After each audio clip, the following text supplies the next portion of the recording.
What's up? What's up? What's up? Let's see. Should have done all this setup before, but whatever. Whatever. How's everyone doing? I didn't give any warning or anything that we were going to be live, so it's an impromptu thing. So let me just share with the family online that we're online. Share with the family on social media that we are live. I mean, let's get it right. So here we go. Just going to tweet it out real quick.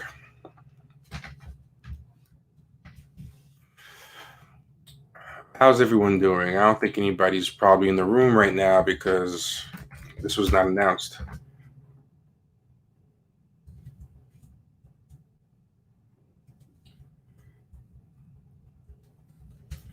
We're streaming live on YouTube. Check it out. On simultaneously at twitch.tv/Champagne Sharks. By the way, for people who don't know,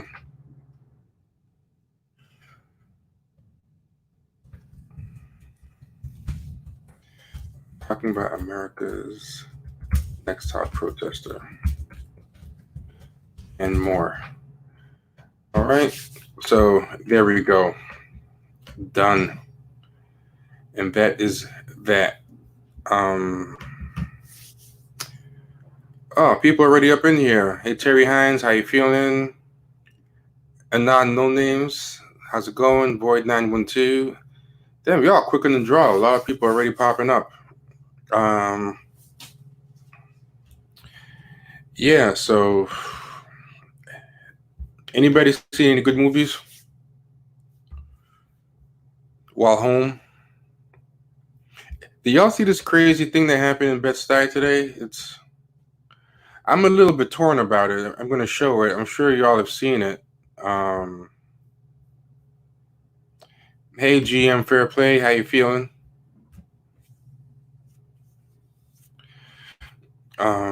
Let's see. Yeah, but check this out. This is a little bit nuts.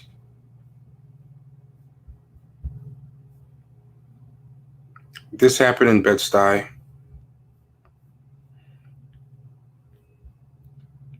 I'm sure a lot of y'all seen this.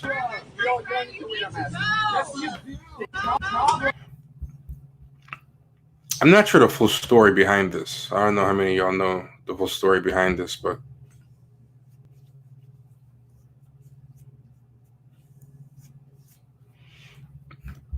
here it is.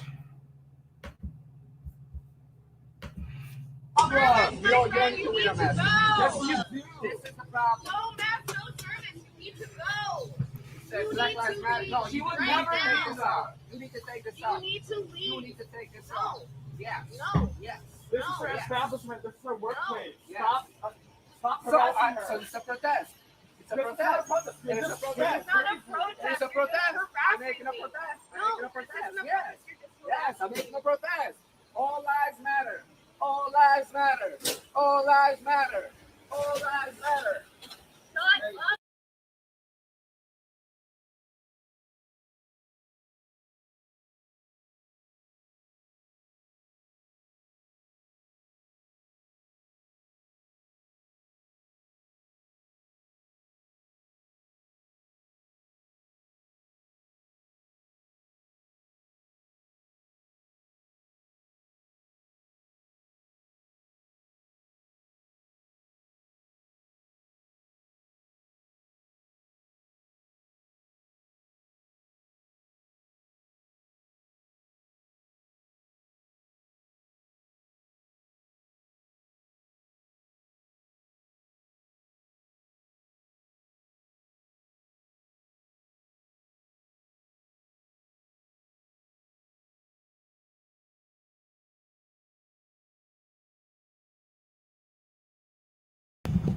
My bad.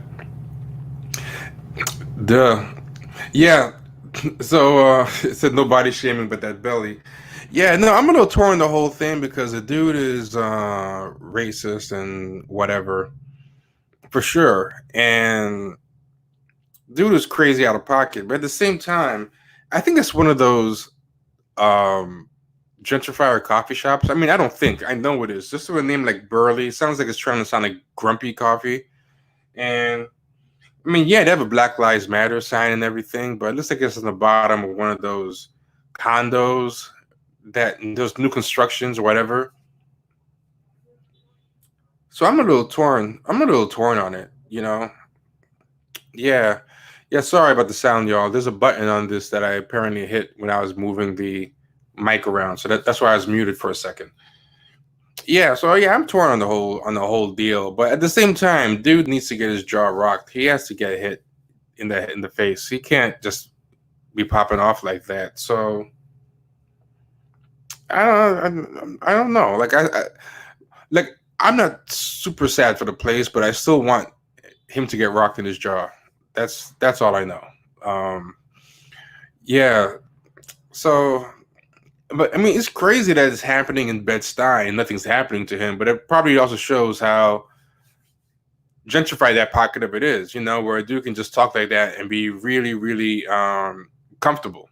You know, it's almost a Black Lives Matter, but not the Black Lives that displays for this retail space. Yeah, yeah, for real. You know, so.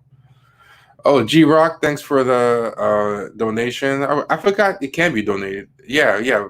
We have a super chat. We also have super stickers. You can put some kind of stickers up there that are really funky. I wanted to make custom stickers, like put little dancing sharks and stuff, but apparently you can't do that. Yeah, yeah, but much appreciated, G Rock.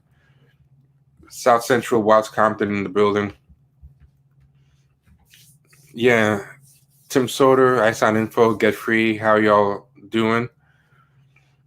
Yeah, yeah. So, yeah, whatever. I mean, the fact that they can get away with that is very nuts. But it also shows how bad the problem has gotten in the neighborhood as far as gentrification. The guy would not have been that comfortable before, you know, and a lot of people donated to the coffee shop as a result of it. A lot of people donated. A lot of people were like passing around the Venmo and stuff. And like this is kind of the trick about stuff like that. Like they do have an employee of color there, so that's good. So they are giving a job to. I can tell she was black or white, but she was of color. So you know, there's that, and hopefully those Venmos in that tip jar help her get some tips. But at the same time, be nice if there's a lot of black owned coffee shops out there in Brooklyn, and they kind of struggle in comparison to a lot of these other ones. So I don't know. I mean, but at the end of the day, that dude needs to get like socked in the face. That's all I know. That comfort level is insane, and what can you do? Yeah, they're getting. I don't think they're black owned. Just the way it looks. I mean, sometimes you don't know because sometimes, like there's this black owned coffee shop in Prospect Heights, which is in Brooklyn, and the guy is slick. It's black owned, but he makes it look like one of these hipster places, you know. So, like a lot of black owned places have like a look where it's kind of black owned. This dude makes it look just like a hipster place. He even has like tatted up hipster girl barista with the Betty Page look and the Sailor Jerry tats, and he has like the hipster. There's like one black gay barista working there, but that's about it, you know. So it gets all like that gentrifier money, but the dude who owns it is black, you know. And I specifically imagine that he creates that look on purpose, like he doesn't staff it with black people or whatever. But yeah, man. Um, but regardless, I still would like him to get messed up. Yeah, but people are Venmoing to. We messed with they pocketed that money or took half of it and give the other half to the girl. But apparently the guy's a repeat guy. He comes over all the time, and he's they found out he's a Republican. He does all these Republican chat rooms and all these different things. He's online posting and all this stuff. So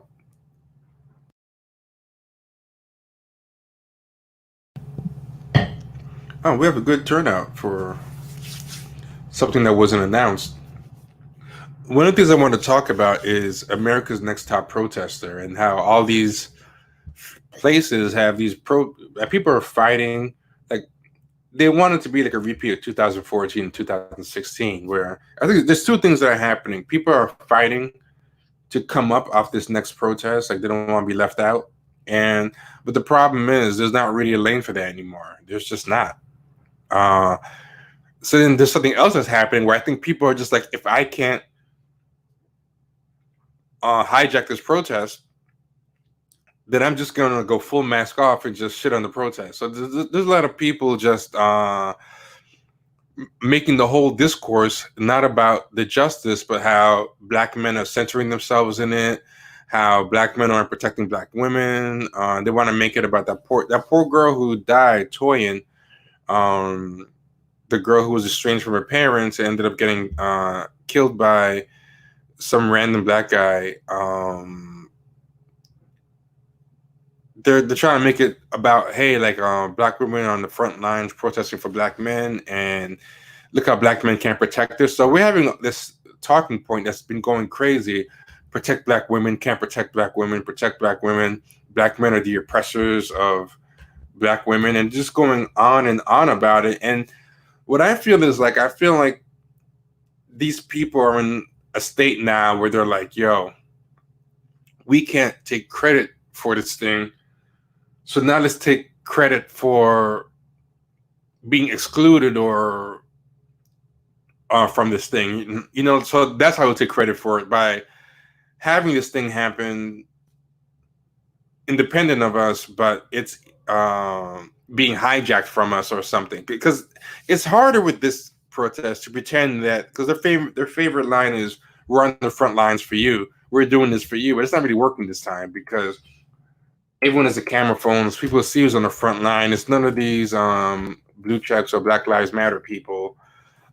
So yeah, they're kind of changing the narrative in real time just so that they can keep themselves in the mix. And yeah, people are saying crazier and crazier stuff with all this black men, you're not protecting us and whatever. But this is what I found really interesting. And we call it BMAT, which is Black Men Are Trash. We always call it BMAT, like this ideology. And what's crazy is, to me, I've always said before, they're becoming like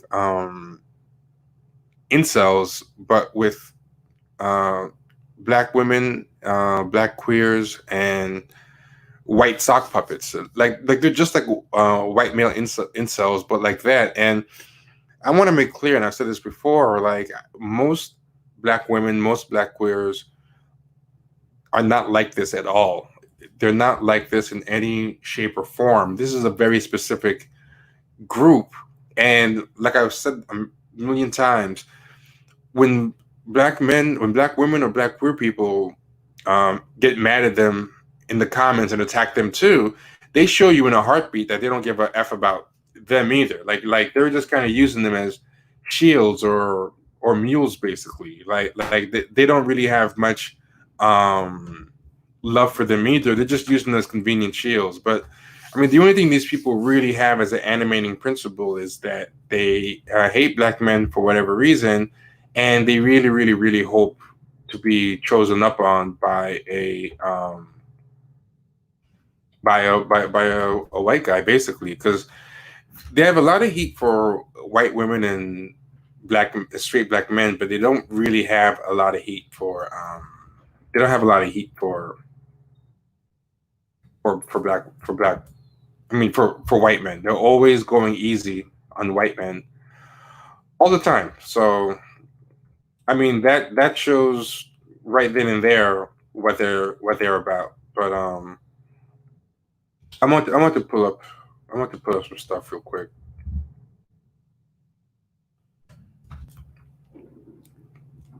Like I said, I wasn't really planning to go live tonight, so I didn't really pull up a lot of stuff like I had planned. So be a little patient with me. I'm just getting stuff ready now. What did y'all think about that No Name? What do you think about that controversy with No Name and J. Cole? What do y'all think about that? Yeah, sexual grievance in politics in the open now. Yeah, I call it fuckability politics. Like it's just oh, somebody just donated. I wasn't looking. I think it was Get Free. Sorry for not shouting you out. I was looking at another screen. Uh, yeah, Get Free. Thank you, man.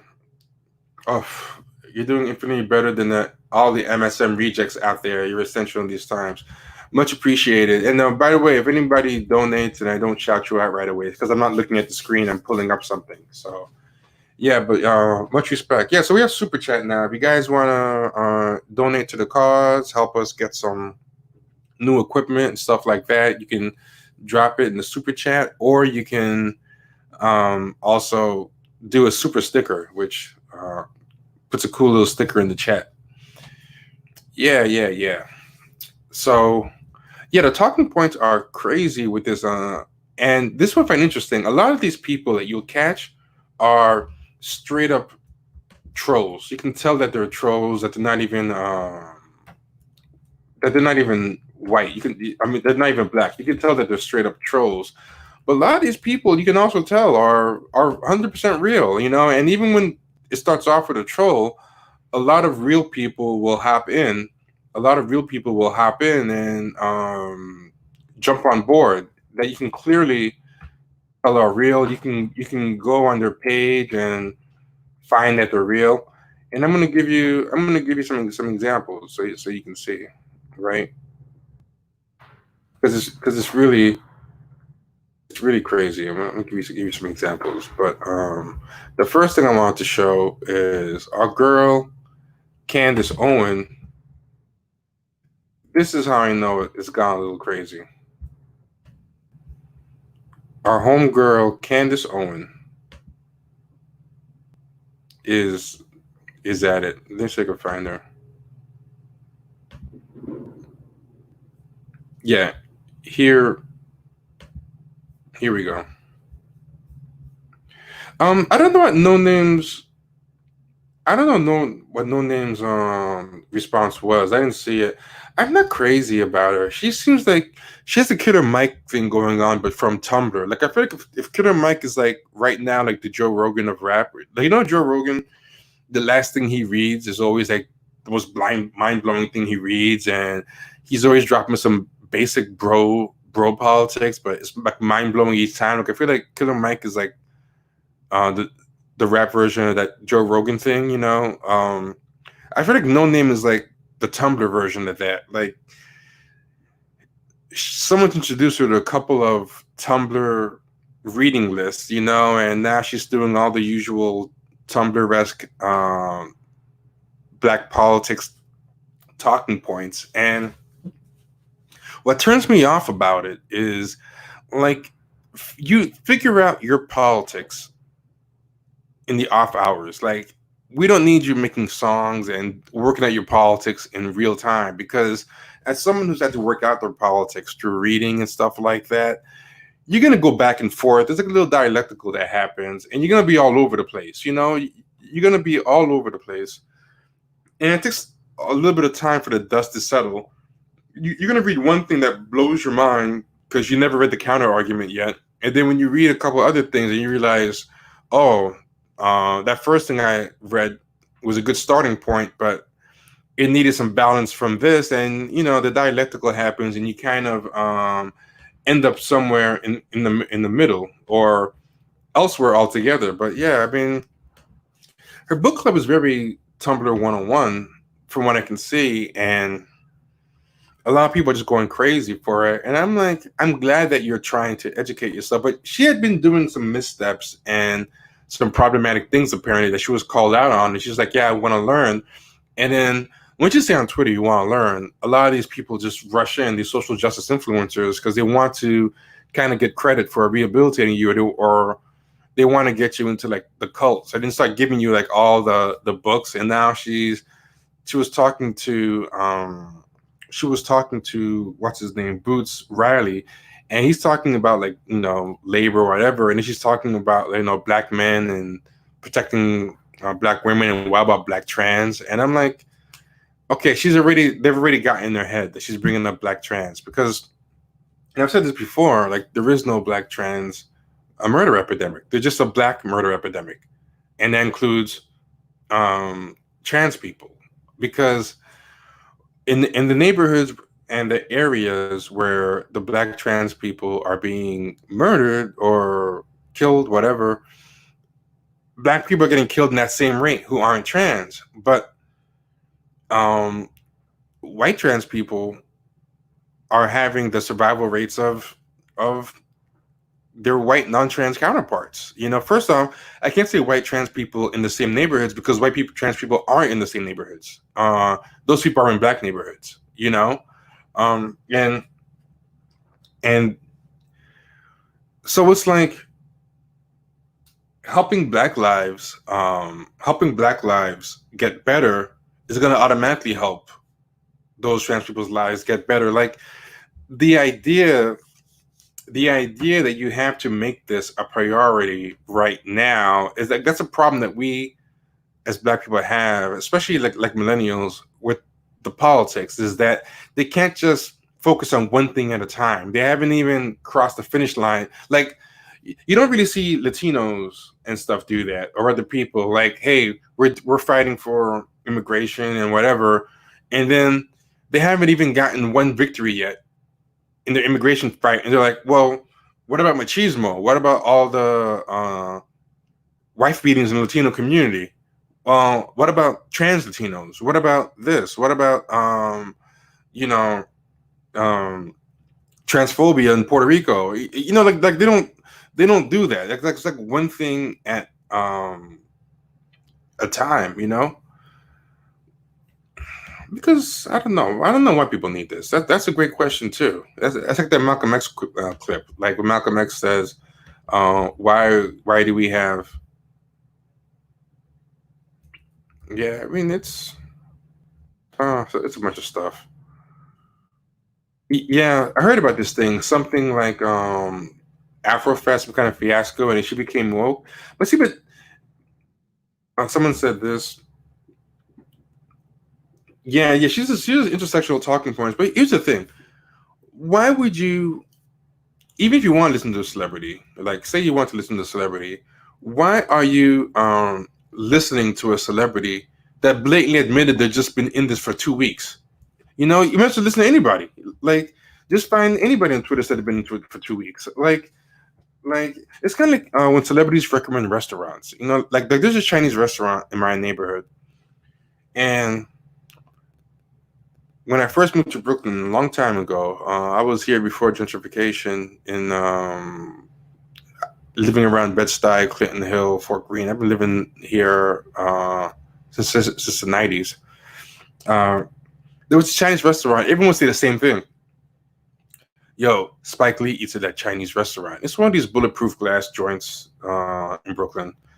But it's one of the nicer bulletproof glass places. Well, they might not even have bulletproof glass. I take it back. But it's this place. And the food is extra average. Like, it's super average. I remember I went there because I tried everything in the neighborhood. And I went there and I was like, wow, this is just okay. I never went back. But every time I told people where I live, they're like, oh, did you go to a Chinese restaurant? Spike Lee eats there. And it's like, dude, what the fuck? Does Spike Lee have some kind of special taste buds that he can, like, okay, so he's a movie director. Like, movie directors eat bad food too. Like there's movie directors with a shitty palate. Like, that'd be one thing if he was like even famous for being a chef. So someone said, hey, Spike Lee, a famous chef, eats at that Chinese place. Then I could be like, oh, okay, but Spike Lee is like a black dude from New York. Like, what makes him any more qualified than me to judge Chinese food? But there's a lot of people that will go to this place at the time because Spike Lee ate there, and there was a much better Chinese place down the street. But I always thought that, yeah, maybe it's what they thought. Maybe they thought they ate there enough, they would get a selfie with them. Who knows? Yeah, she was getting pissed off about too many white fans at her concerts, but something about the way she complained about it, I didn't like because it was very tantrumy. I didn't really like how tantrumy it was, and it seemed like very much I'm gonna take my ball and go home kind of thing. And the way she did kind of describe, I wish she kind of described, I wish she talked about it she talked about it in a very social media Tumblr way. Like that's what I can tell. She's gonna fit in really well with this crowd, and that's why they're gonna make her a mascot because she has kind of that same tantrumy vibe to her. And this is kind of a thing she's gonna have to think about. And I hate to think about it. I hate to say it, but she might have to maybe not use the N words in her songs if that's the case. I used to be very against that. I used to be against the idea of not saying the N word because of the fact that you might have white fans and stuff like that. But I noticed, and this is something that I think is a low key form of cooning. I don't like to say cooning that much. I want to think of a better word, but for today, I'll use cooning. I feel like there's a type of black person that gets off on overusing the N word for white audiences, and I think they do it because they know it gives the white people a vicarious thrill to hear you say it in in front of them. And I noticed, like for example, with the Boondocks, like the way they drop N bombs, it's too much because it's not natural. Like if you watch something that's like a '90s black movie that's made for black people, even something like Boys in the Hood or Menace or um, any of these old black movies, Friday, they don't say they don't drop N bombs as much as the Boondocks. Like Boondocks was trying so hard to put N bombs ridiculously, and I realizing they're doing that for the white people. Tyler the Creator does that all the time. Tyler the Creator does that all the time. They go out of their way to N bomb in front of white people. It's kind of something that I've kind of become suspicious of. When I see a black person do it too much, even if they don't let the white person say it, like they won't let the white person drop the N bomb. But when I see them using it in front of, like for example, like I was a big fan of Patricia O'Neal, but when it was in front of Opie and Anthony N bombing all the time, like when I listen to it now, I kind of cringe because I think on some level, white people are getting off on hearing it, and some white people would say, "Hey, we didn't say it; he said it," but there's like a look in their face of happiness when they hear you say it, Yeah, so I think to a certain point, some black people get off on that. They know what they're doing. Like Kanye and what's his name? Kanye and JayZ had niggas in Paris, and Gwyneth Paltrow got in trouble for it, for using niggas in Paris and stuff like that. And then Nas's dumbass came out and was like, "Oh, she's a homie. She can say nigga. She gets a pass and whatever. She's a homie." And the way Nas get K for her, and I kind of realized, like, okay, these people, like JayZ knows what he's doing. He's not rapping for the hood anymore. They're doing niggas in Paris on some kind of boat or yacht or fancy event where Gwyneth Paltrow's at.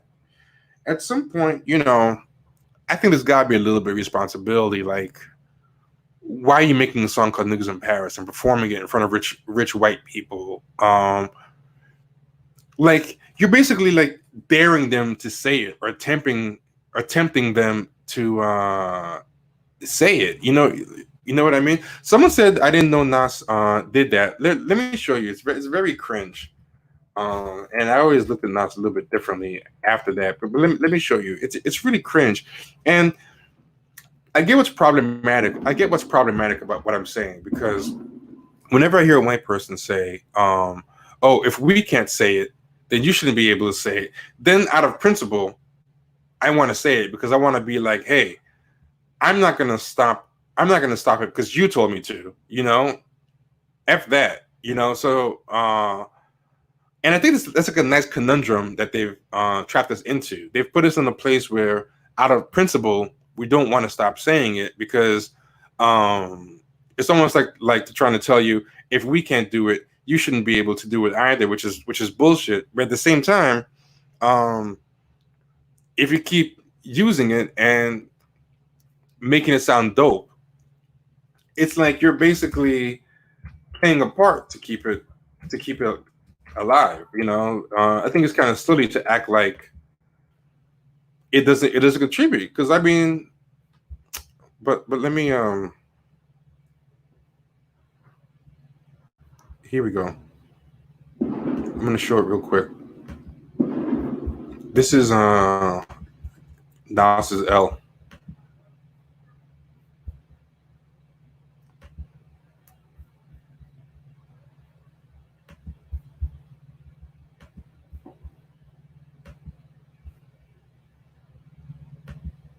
Who has the right to use the word? I mean, look, I will slap the shit out of somebody for Gwyneth Paltrow. She's the homie. She's cool.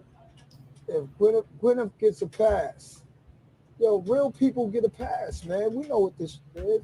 Like, we don't interrupt Italians when they say "wop" to each other. We don't interrupt that.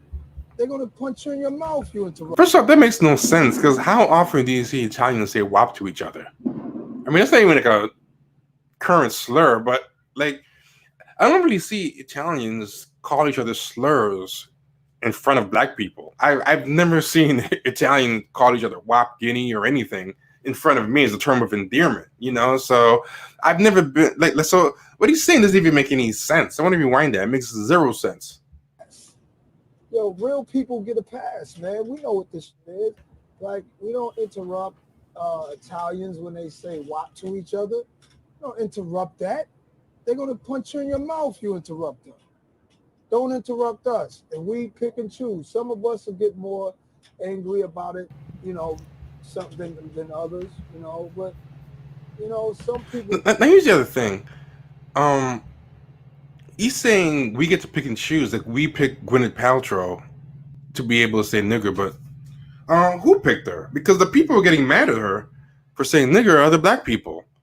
So you can't say black people picked her as being okay to say the N-word. You mean yourself? So you the spokesperson for all black people? Like it's a very weird thing that he thinks he gets a right to decide for all black people that Gwyneth Paltrow is okay. And at the end of the day, it's not really the white people who are leading the charge, getting pissed at her. It's other black people. So I don't know what he's trying to say, but don't interrupt us. Like it's white people getting mad at Gwyneth Paltrow and the whole black community has given her a pass. Like no, it's black people getting mad at Gwyneth Paltrow and white people virtue signaling whatever alongside them. But yeah, it's a weird narrative. People get a pass, and that's just how I'm on it. The people who I know is cool and real niggas, Gwyneth Paltrow's a real nigga. You know what I'm saying? So that's my homie. So he said people I know get a pass to say the N-word, and Gwyneth Paltrow's a real nigger. So it's like, okay, so you somehow decide who gets a pass. And then when I saw this clip, and I started realizing that's how a lot of these famous guys think, I started thinking, these guys all talk to each other, and they all do certain things, And I started thinking, how do Kanye and JayZ think about this? They didn't weigh in on this, as far as I know. Shout out to Gwyneth. You know what I'm saying? So some people, it gets a pass. Yes, they said Gwyneth Paltrow's a real nigga. That's what he said. And he said some people get a pass, and apparently she's one of them. She's one of them that gets that pass. So there you go. But that's what I'm thinking about Nas and JayZ. Sorry, I said JayZ and Kanye. I started thinking about JayZ and Kanye, and I started thinking about JayZ and Kanye. I started thinking, are they giving people passes?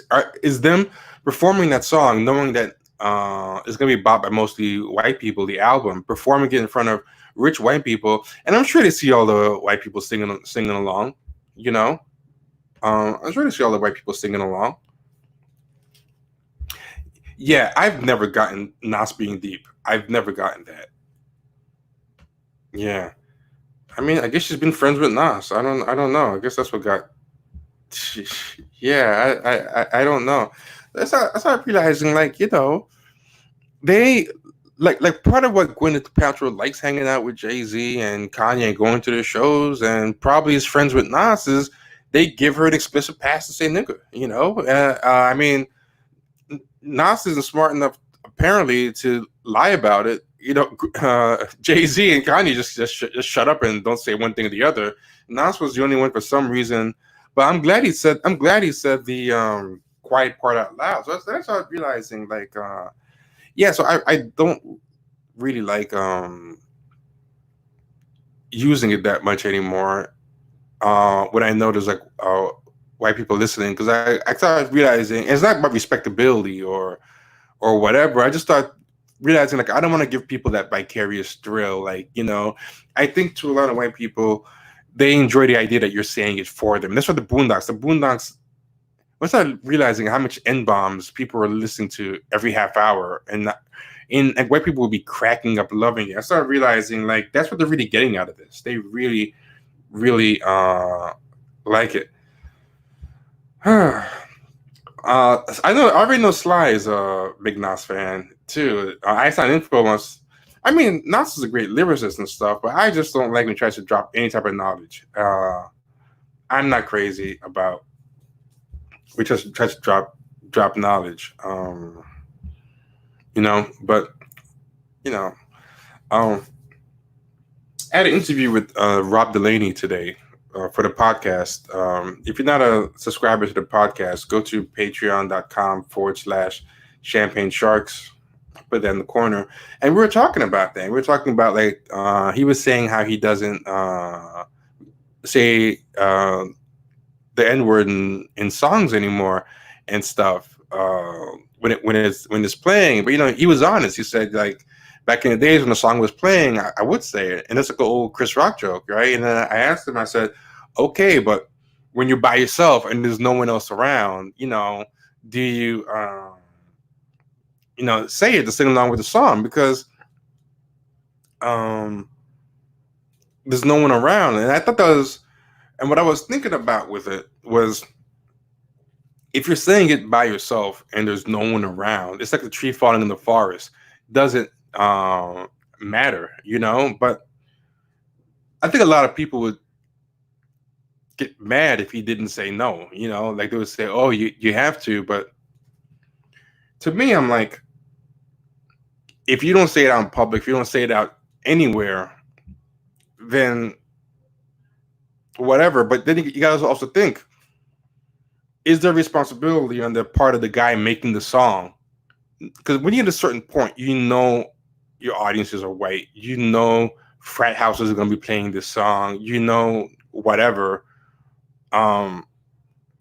What I was saying is, regardless of where you come out, regardless of where you come down on the idea of whether you should not say not say the word in the song when you're by yourself. At what point does the maker of the song have for making music that he knows is going to encourage white people to use the word? Yeah.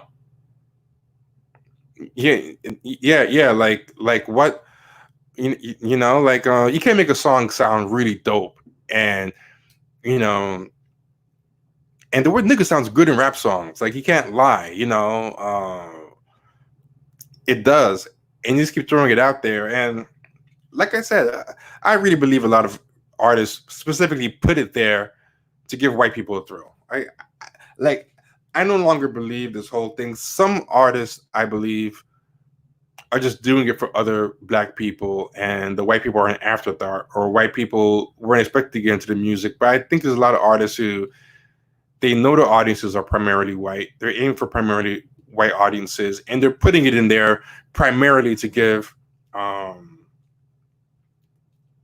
the white audience like a thrill. And I think Chris Rock's niggas versus black people joke, I think, was very much for white audiences, and to give him like a mischievous chuckle, giving him a license or a safe space to laugh at the usage of that word.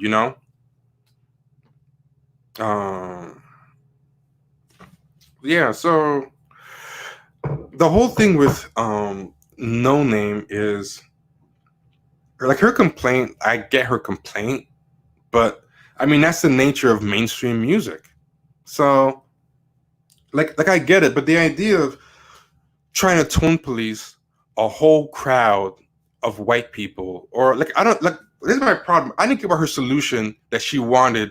Um, was yeah, you get to feel like you're part of the gang when you hear that music or and stuff like that. But yeah, like what does she want? Does she want to try to and this is what I mean by the Tumblr in her. Like Tumblr people want to like tone police everybody and make everyone check their privilege 24/7 and stuff. And like you can control a whole bunch of people. You're gonna drive yourself crazy. You know, like you're gonna tell white people not to come to your show. Okay, I don't know how you're gonna pull that off. You're gonna try to just make white people check their privilege and cover their mouth every time the N word comes. Like, if it bothers you that much, to me, like just don't put it in your songs. If it bothers you that much, like people like Kanye and JayZ, they've made a bargain. They're like, we don't care if we know white people. Not only do we not care if white people hear it and say it, but fuck it, we know that they get off on it. You know, Nas said it honestly that she gets a pass. She gets to say it. Like you gotta choose one or the other. Either you're not cool with white people saying it, so you don't try to go mainstream. You know, you stay as underground as you can and just play small black venues. You get big and you stop using the word. But this idea of like getting big, but still, I mean, I don't know. It's an incoherent kind of thing to me. Her complaint, and it kind of like turned me off right there. Yeah, it was. Yeah. It's a very liberal approach where you subject others to treatment. You won't stand for yourself. Like you're entitled to everyone just swallowing your shit. You know. Yeah. So I don't know. And this is a good question.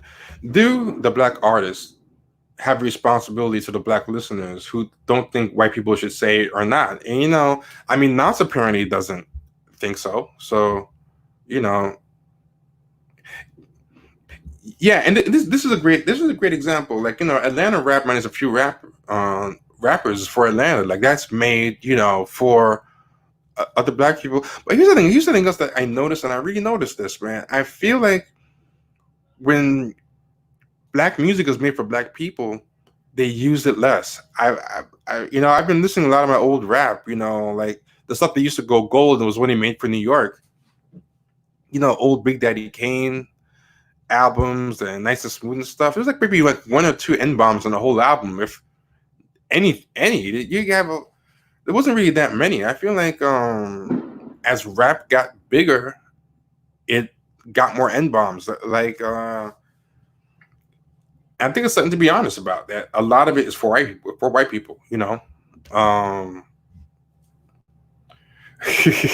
There goes Kenny talking about. Yeah. There's fireworks going on, man. This mic picks up everything. Yeah, but yeah, Kenny and I have been talking about how boring J. Cole is. J. Cole's a dude who can rap, but he's boring. He's got lyrics, but he can rap, and I feel like No Name is a little less lyrical than J. Cole, but she's kind of boring too. You know, so I don't know. J. Cole's one of the few people who had an album that I listened to where every track was technically good. And when I was done, I had no desire to listen to the album again. Like, it wasn't even like I said, I'm never going to listen to it again. I was like, oh, this is a good album. Good beats, good lyrics. And just literally forgot about the album. Like, it was like, you know, eat Chinese food and then you're hungry again in an hour. Like that's what like his album was to me. Like I was hungry to listen to something else. Like, yeah. So I don't know. J. Cole and No Name, they're both kind of boring to me. People are saying that No Name had a clapback. I didn't see it. I tried to listen to No Name yesterday, and I wasn't really particularly crazy. I wasn't really particularly crazy about what I heard, even though she was technically talented. Like she definitely was, but she didn't move me like a Rhapsody does. Like Rhapsody is a female rapper that when I listen to her, I'm like, oh man, this shit slaps. You know what I'm saying? Um, yeah, I don't know. I mean, so to me, like that whole battle was like Ebola versus cancer. Like I don't know who to vote for in that. Like musically, it was like that. I was not feeling uh, really feeling either of them. But I want to show this real quick. I want to show this really quick. This is how I know like the black men are trash stuff is getting crazy and the protect black women thing. Look at this. Our girl Candace Owen wrote this. Nobody cared. Let me take off. But by all means, people do not forget to hit the Patreon. Nobody cared that George Floyd pressed a gun to a black woman. Nobody, Candace Owen, bitch, you don't care about a black woman. What are you saying? You know, disingenuous trash. Nobody cared that George Floyd pressed a gun to a black woman.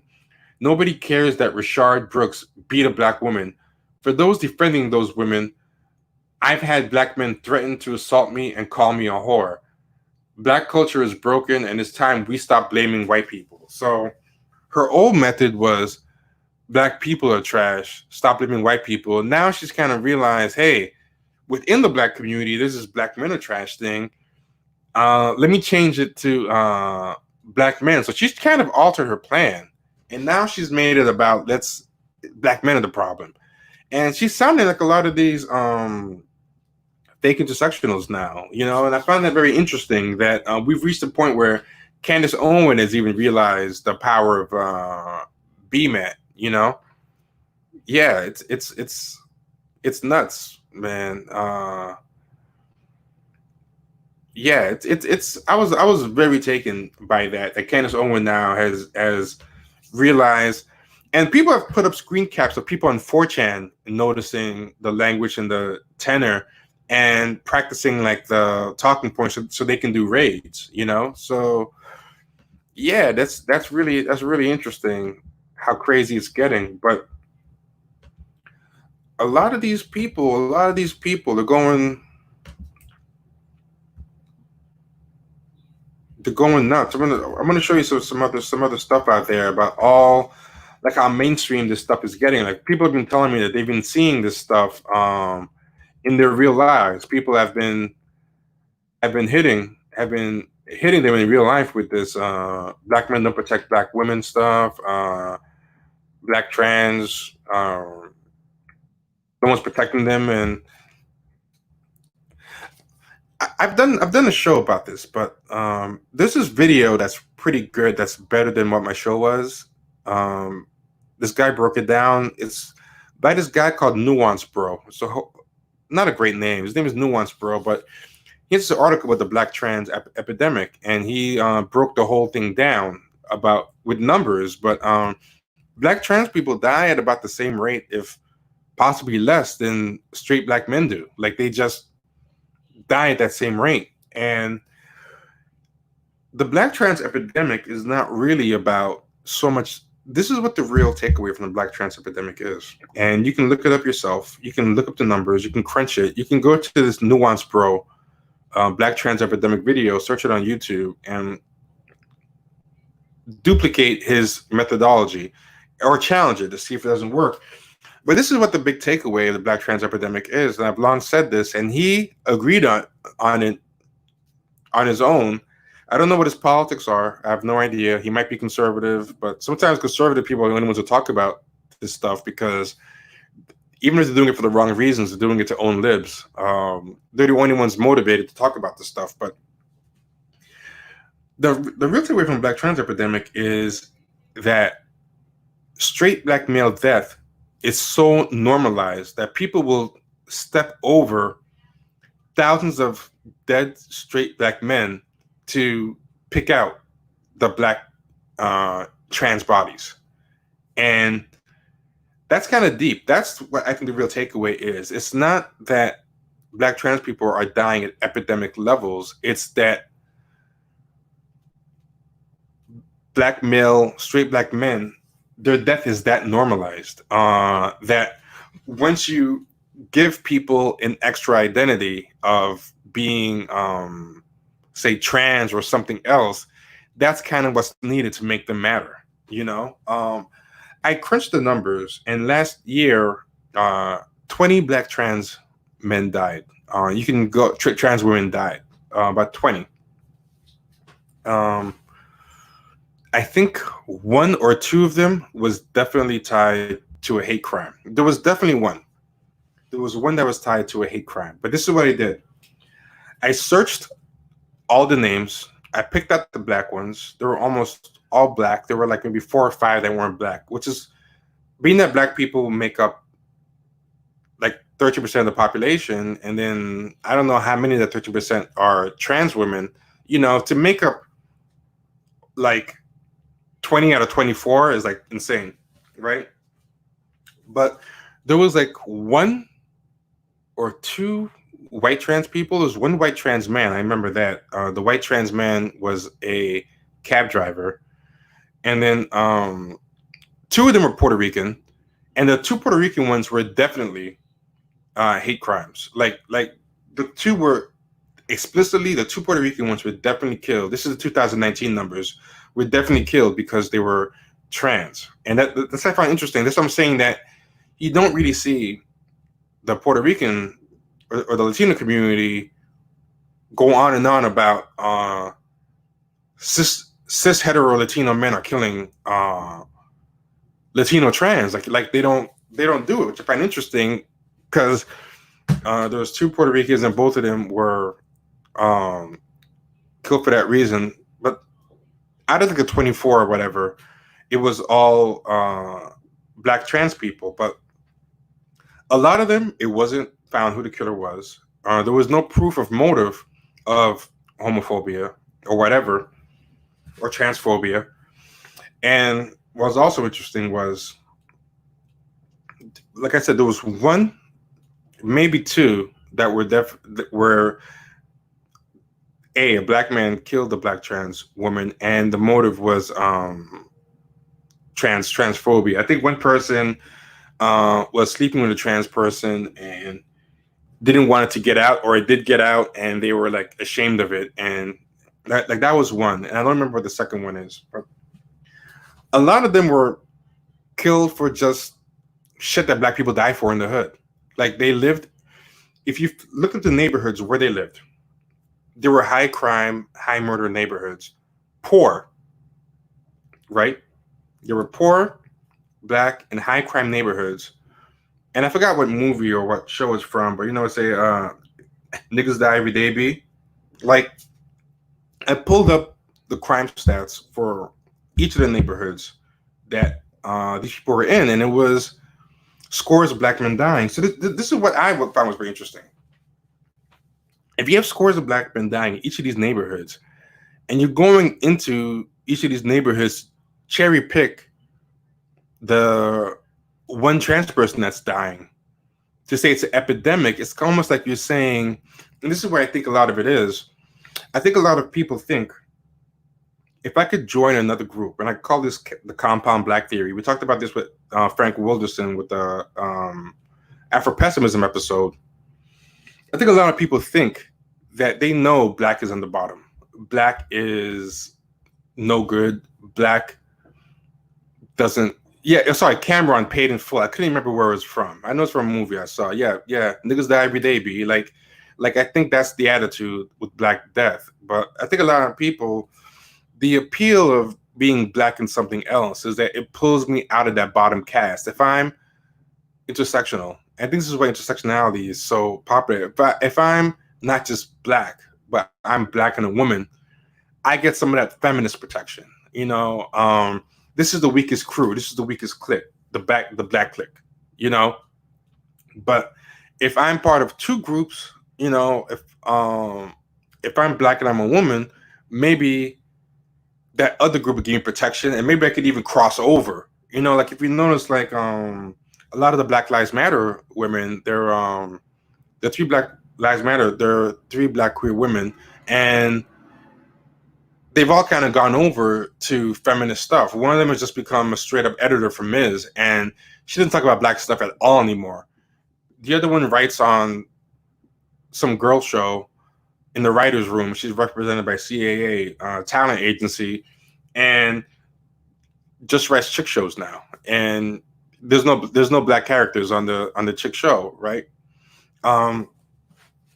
So I think a lot of them think this second identity is supposed to lift me out of just being black, and they're not entirely wrong, because if you look in Brooklyn, there were 2 days in a row of Black Trans Lives Matter rallies, and there was like, it looked like thousands of people. It was like about 10,000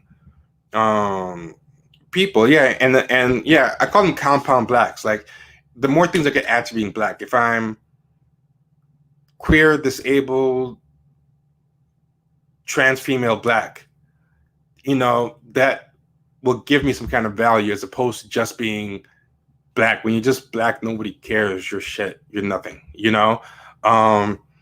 so it's like, so in the middle of this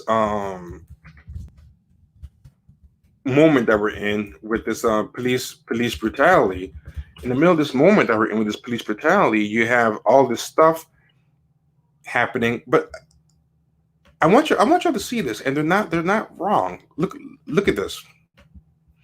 This is a scene from the rally, and if you see it in video, it's insane. And people were really tweeting about this like crazy. But this is the crowd at Brooklyn Museum, and this was like 2 days. This is like 2 days in a row. Like, they had crowds like this. But do you see all those people? I don't know if you can get the full effect, but there's lots of video, lots of things on the crowd. They had multiple days in a row.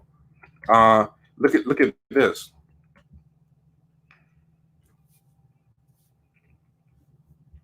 Can you guys hear the sound? I don't remember if I turned the sound on.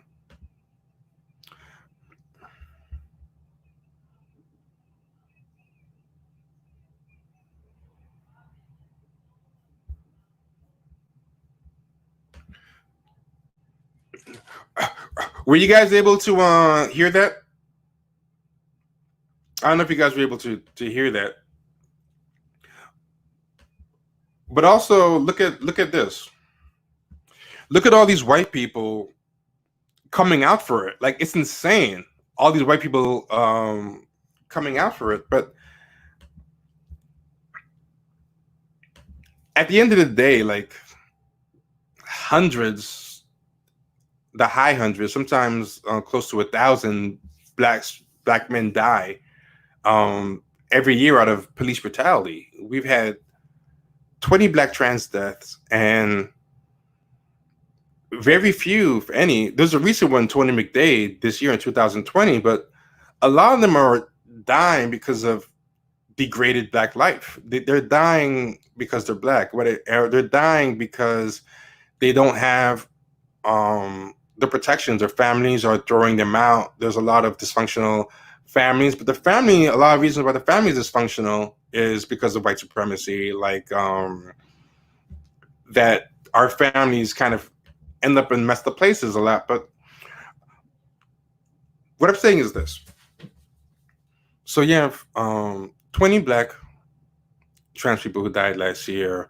Most of the crimes are either unsolved or they solved them, and a lot of times it's like a white trick from sex work. It's there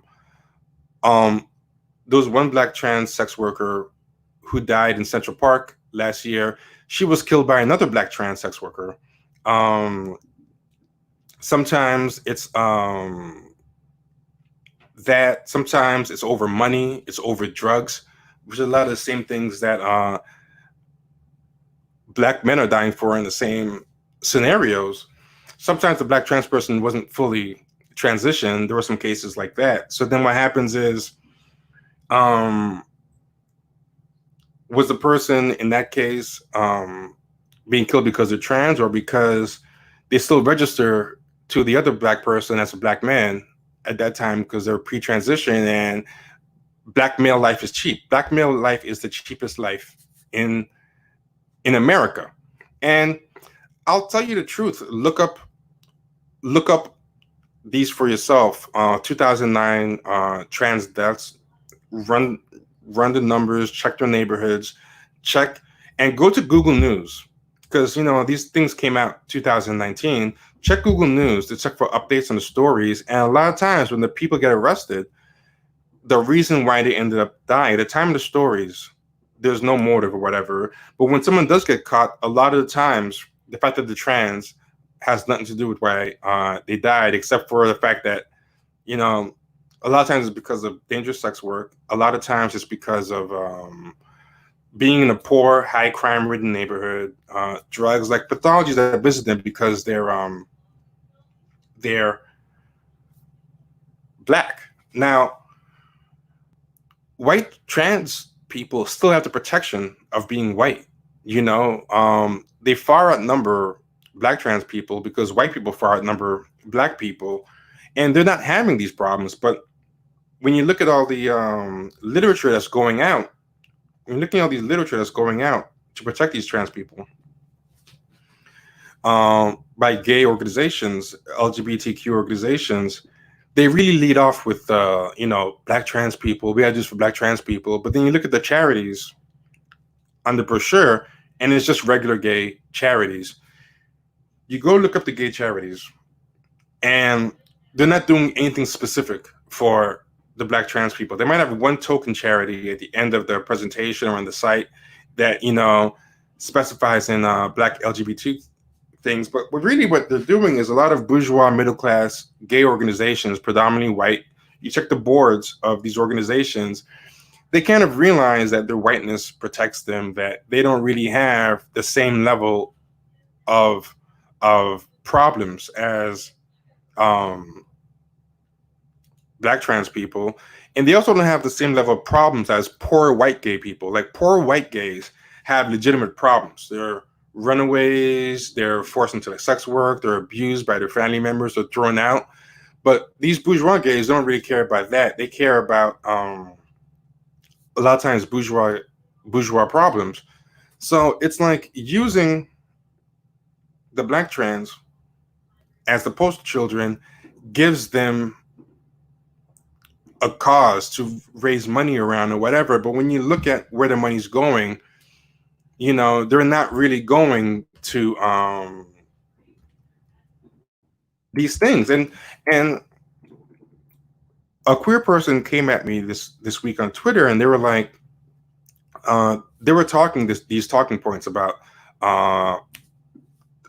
the black community doesn't protect black women, doesn't protect black queers or black trans. Black men are killing everybody. Black men are the terrorists of the black community. And this person wasn't even black, but she's been emboldened to say all this stuff because of these activists. And then she was like, the queer community cares more about black trans people than the black community. And I was like, get the fuck out of here. I was like so highly insulted. And I was like, you guys do not care about anything about these people except except what you can raise off them. All you care about is what you can raise off these people. But whenever these people come at you for anything, you guys don't care. And I'm going to give you an example. Ed Buck was this West Hollywood white gay serial killer that was targeting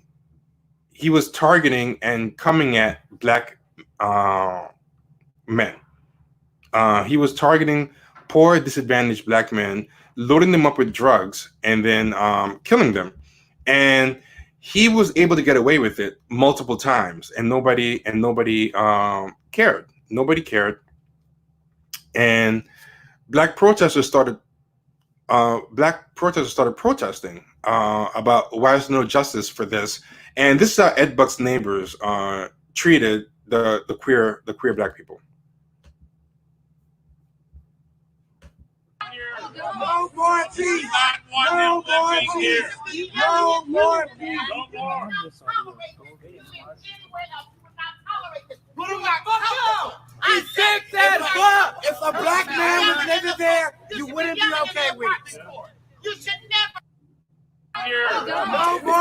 Yeah, and they're saying, get out of here, beat it. We don't want you here. They remember hostility. There was no side by side. We're in this together or anything. And Ed Buck is arrested now. But before he got arrested, there was a lot of incidents like this where they were just really treating the protesters like crap. They were treating them like crap, and they would not take them seriously at all. And there were videos of them calling them like the N-word, saying, "Look at here's another one. This is another one I'm gonna show you guys. But look at this. They went to a council meeting to talk about this, and look how they were treated. Because a large group of people that look like me, clubs, spend money, and live in this community. But you guys can't tell us it's nothing of substance. These the monkeys all riled up. It's all filming, guys. You know where the monkey is? You know where the monkey is? So see, here it is. So this gay guy interrupted and is like, yeah, because they're getting all the monkeys riled up, saying that people are getting the monkeys riled up over these Ed Buck protests. But keep listening. No, talk to them with intelligence. A monkey is a killer. This is a monkey. This is a monkey. So basically, he's saying, I'm not a monkey. The killer in your community, Ed Buck, is a monkey. Like, don't call me a monkey. The monkey is the person that killed all these black people. And hear what the guy says. That's my people. Only for the white people. Yeah, white people. I'm gonna get you there. Come on, there.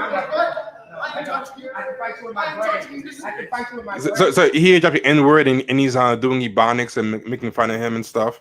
I ain't touching you, nigga. In my words, but you guys are predators. And you guys are killing people. Like you doing all the meth and the I crap. don't do that. I'm fucking women all the time. So he already saying you guys do meth and the crack and fucking women all the time.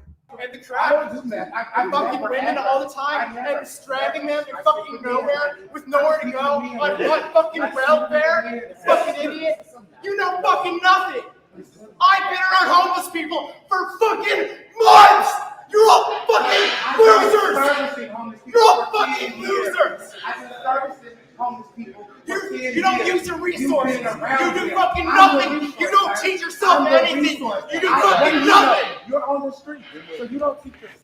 Now this guy dropped some knowledge. This is very true. This guy is homeless. He's been homeless multiple times, but he's still looking down on black people. What's funny is the black person he's talking to is probably not homeless. This is what's kind of funny. White people, no matter what situation they're in, they think it's situational. Like, isn't it just a matter of bad luck or outside circumstances? This guy's been homeless a bunch of times. This gay black guy he's talking to probably lives in a decent apartment. He talks more intelligent, is better behaved and whatever. But to him, he is a well-off white guy who happens to be on the street. That black guy is someone who's homeless who happens to be in an apartment, if that makes sense. Like he's basically saying, like, you're still the homeless one, and I'm still the well-off one. It's just that we're temporarily switched. It's like they think it's like trading places. Like he's still talking to the black guy like he's homeless, even though he has no idea if this black guy is homeless, and he's probably not. And this black guy is very polished and eloquent. And yeah, that's a funny thing is he's talking about you don't use your resources. He doesn't even see when the guy points out you're the homeless one. He kind of looks confused, like he forgot. Nothing. You don't teach yourself anything. You do fucking nothing. You're on the street, so you don't teach yourself that, all right? Yeah. Just because a white man Is that yeah? You're all right. Like, you have to gotta think about it for a second. you're better than a I black teach myself. You're better than a black. See, he look. He kind of got him there. If you see it, he wants to keep doing his he wants to keep doing the I'm white and say so stuff. But he really the guy kind of got him. Let me rewind that for a second. It's kind of funny. Like they just think it's a natural hierarchy to be on top. So even when they're on the bottom, they still think they're on top. Hold on. All right. Yeah. Just because a white man is homeless, you're better than a black. I teach myself. You're better. He's like, I teach myself. He's like, wait, what do I teach myself? Even he doesn't know. He's just He's like, yeah, like I said, you're homeless. You don't use your resources. What do you teach yourself? I guess I can teach myself. I teach myself I'm white. Homeless man, no, you're sleeping on the curb tonight because you're worthless and you're not trying to learn anything. That's the funny part. The dude just sort of won the argument with common sense. Like, hold on, you gotta back up. Like, I have to give it to this dude. This dude got him so good. Like, he thinks like because he's white and the other guy's black that it transcends the physical reality of their states. Like, and that's kind of what they think. Like they see like an Obama, and they'll be like, toothless in a trailer park, and they still think that Obama is there because of affirmative action, and that Obama's dumber than them. It's very, but I love it because he started out so smug, and the guy kind of got him, and he got him so good. Teach yourself that, all right? Yeah. Just because a white man is homeless, you're better than a resource. You do Check out how mad he started. You don't use your resources. You don't use your resources. Fucking nothing. Yeah. You don't teach yourself You don't teach yourself anything. anything. He was using all those talking points that he probably heard all the time, and he didn't realize that they don't even apply to this current situation. Look at his face. You're on the street, so you don't teach yourself that, all right? Yeah. Just because a white man is homeless, you're better than a black man. Look. He's like, oh shit. No, you're sleeping on the curb tonight because you're worthless and you're not trying to learn anything.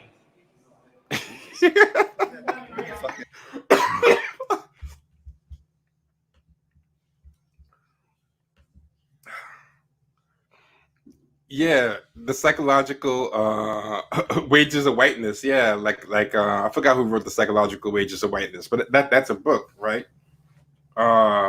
Yeah. He got proper real quick. He's like, "Oh, good day to you, sir." He just walked off. But the face where he got stumped, the face where he got stumped was really good. He sunned him so bad. But yeah, I mean, but there's tons of videos during the Ed Buck protest of just white people just treating like black queers like crap over a serial killer. Like, this guy is trash. Why are you going to the mattresses for this guy? Calling them N bombs, calling all this stuff, and the fact that this white queer person can come at me on some moral high ground because they're like they're black mascots, give them these talking points and embolden them and say the gay community cares more about black trans than the black community. No, you can just fundraise off them because you guys are protected by your white privilege, and you guys hate poor whites too, so you don't want to help them. So you need a face of problems to raise this money, and and part of the reason why a lot of these people, they don't come at the gay community with this type of talk that they come at the black community with is, you see how they treat them. You see when they try to be heard by them, they don't really get heard like that. They get shitted on. And those black queer people who were protesting and trying to get Ed Buck out of the apartment and whatever, those white queers weren't arm in arm with them. They weren't riding for them. They were talking to them like shit. So can you imagine if they try to hijack like a queer movement and try to say all gay lives matter, and try to say all trans lives matter, and try to really kind of do the same thing? Those white queers aren't going to let them do that. And not just that, they have the power and resources and influence to make sure that doesn't happen. Us black people, we don't really get to control our own movements. Our movements are for everybody. Our movements get to be taken over by everybody. Our movements, we get to be told which of our movements are valid and which of our movements aren't.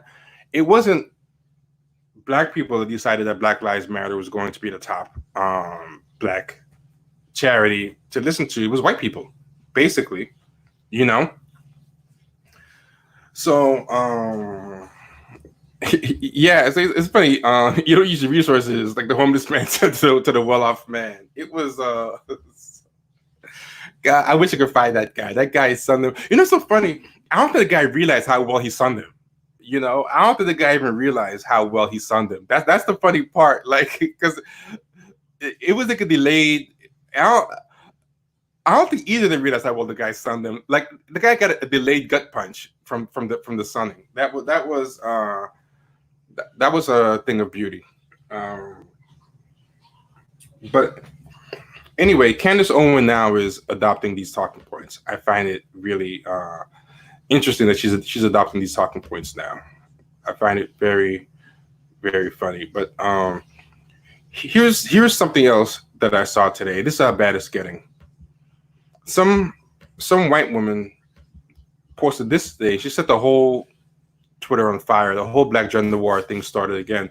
Some black woman said, if black men can't even respect black women, how are they ever going to respect me?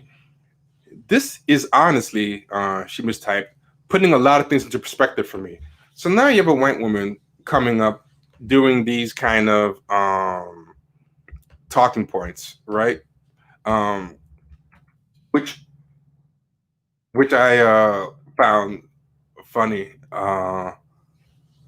Yeah, blacks on bottom, whites on top, as holds true even in the gay community, you know, and that's why they have to do this all. That's why they have to all lives matter, the black protest movement, because they can't all lives matter the gay protest movement. It's not going to work. They're not even going to get their foot in the door. When D-Ray speaks in front of black audiences, he lectures and chastises black people for their homophobia. But I saw him in the GLAAD protest. I saw him at the GLAAD Awards. He won a GLAAD Award. And when we went to the GLAAD Award, he didn't use his time in front of that audience to lecture white gays about gay racism. And if you look up the speech from his GLAAD acceptance, he used that platform too to chastise black people about homophobia. And so basically, in front of black audiences, in front of gay audiences, he knows this is where I'm more likely to get my bread buttered. And if you go on like a lot of gay science, when they let a black person write about sexual racism, there's a lot of articles like on Out magazine and other places where someone complains about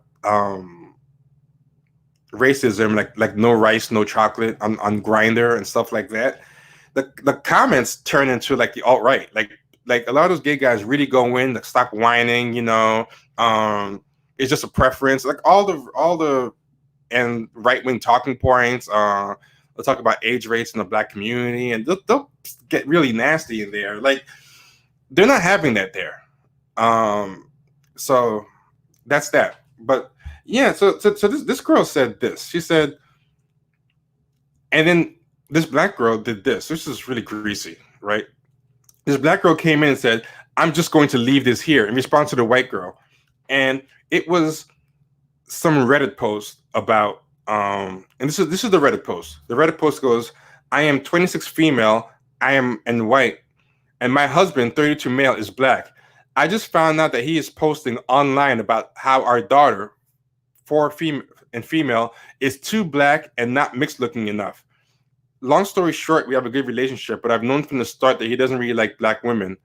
I just thought it was a normal thing in the black community to not like black women. It's uncomfortable to talk about, but every black man I've dated. So basically, this white woman is using the black men are trash talking points to put down black men. And then these low self-respect black women are hopping in and egging her on and giving her more talking points to bash black men. This is how sick these people are. So they're giving her articles and stuff. And first off, if you go to Reddit or you go anywhere, if I just search, you can find a post describing anything you want. Like, and to prove this, I responded to the girl. I just did a quick search and I found something, right? I said, here's something. My 35-year-old, I'm a 35-year-old female with a 45-year-old male husband, and he treats our biracial children differently. I'm black and my husband is white. This is the perfectly reversed case. We have 2 children. Our daughter is my husband's twin.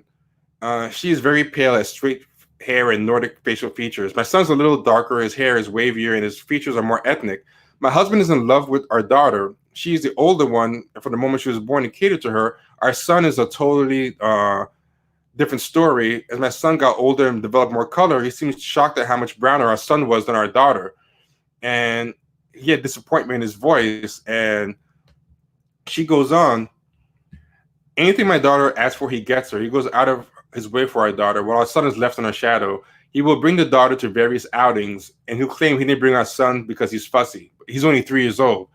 Of course he's fussy at age 3. He's cold to our son for being incredibly affectionate, you know?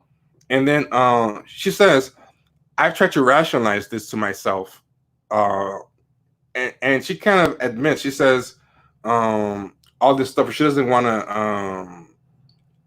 to admit it. Just, this is the best part. She goes, at this point, I'm not listening to all the reasons and all the things that the husband does, but the husband does a lot. You can read them for yourself. At this point, I feel uncomfortable around my own husband, and I am starting to think I married a prejudiced man. So she, if you read the whole post, she's making excuses the whole way through, right? Yeah. So she's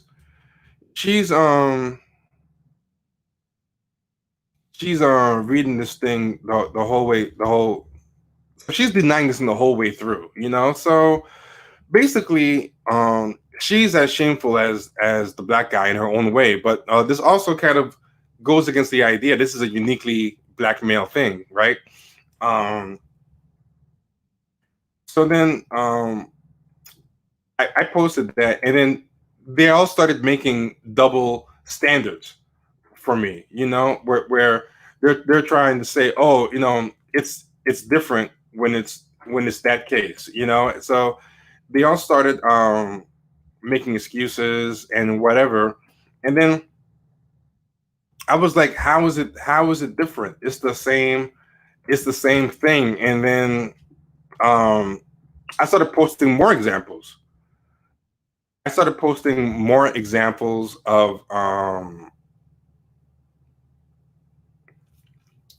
Of this happening, you know, there was people talking about, there was a girl who posted a story saying, I'm biracial and I'm fair-skinned with wavy hair, and my black mother, I have a black mother and a white father, my black mother treats me like very good, and keeps talking about how fair I am, and all these black women treat me better because I'm light-skinned, you know, than the darker kids.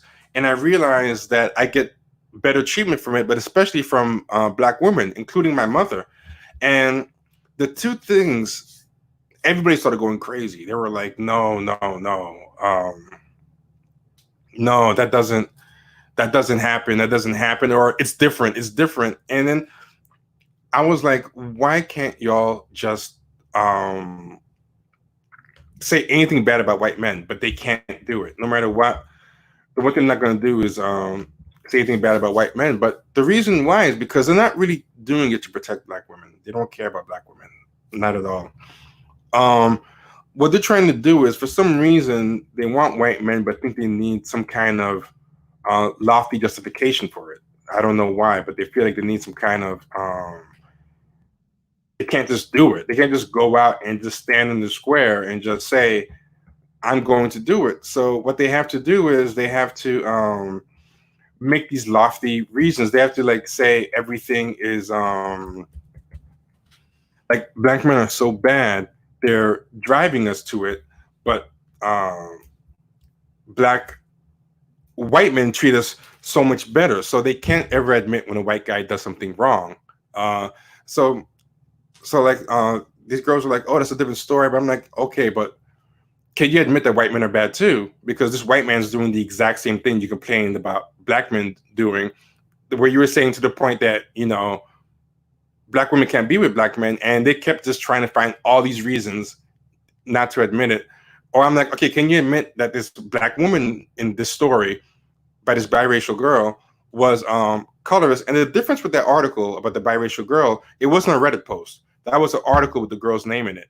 And it was an actual real article signed by somebody. So it wasn't even like a fake anonymous post. I'm like, this biracial girl is admitting that the black women that she knows and her family are colorist and give her special treatment. you know,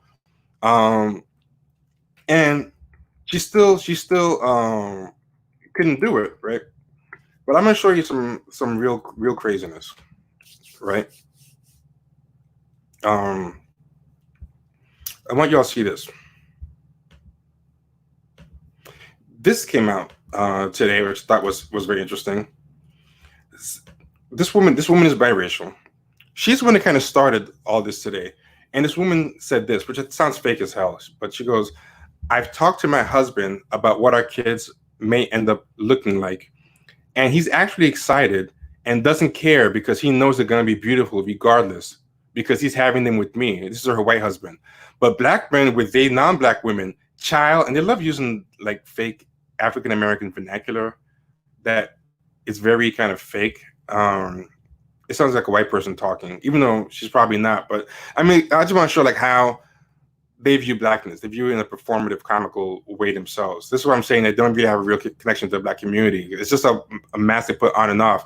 And she adds, "They be ready," and it sounds really fake to me as she's talking. "They be ready to breed out them nigger genes quick and be mad as fuck when their daughter's hair is not loose enough, and they come out dark, and then be mad when their son come out light skinned.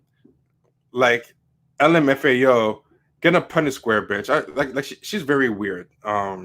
Which is why I brought up how they want to rush to create a black utopia, but we all know black men don't like black women, so it won't necessarily be black. It will eventually be a biracial utopia, which is weird because she's biracial and she's with a white guy. Like, a lot of this is weird projection, and eventually make its rounds back to white utopia because black men are the white men of the black community. It's just funny. She's dissing black men for being the white men of the black community, but she's married to an actual white man. They're going to keep breeding out and teaching anti-blackness, and their kids will create a deranged white race. But when black women have biracial kids, we barely have this problem. She claims that when black men have biracial kids, they're doing it as part of this eugenics program to breed out blackness. But when black women do it, they produce these pro-black kids, and they're somehow not breeding out. Like none of it makes any sense. But that's not the problem, because there's crazy people everywhere.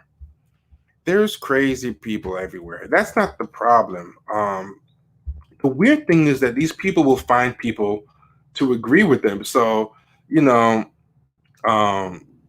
even going crazy. She goes, "Were there any black men that led enslaved people revolts or helped enslaved people break free?" Which, there's a Haitian revolution, first off, which is stupid. But there's also like Denmark Vesey and Nat Turner. So it's weird. But she's posting this picture of this black slave in Guadeloupe, this statue that helped the black female slave that helped lead a revolt. And she's using this to say that, wow, black men have never done this. Like these people, it's very bizarre. But people in the comments are like agreeing, like, yeah, this is generational. Like, there's a ton of people in her comments just agreeing, like, and it's kind of crazy. These people really are like incels now. There's like this group of incels. They're very much like incels. The only thing is, like, I don't think any of them are going to do an Elliot Rodger, like gonna shoot anything up or anything. But like, I worry these people live in work in hospitals or something. Like, I wouldn't be surprised if one of these weirdos starts trying to like poison black men in the hospital or something. Like, these people are that weird, these people are that bizarre. Like, they're on YouTube right now too, so a lot of these people are legitimately black. Like, but here's what I find interesting. A lot of people are legitimately black, but I want y'all to look at this. People have screen capped this.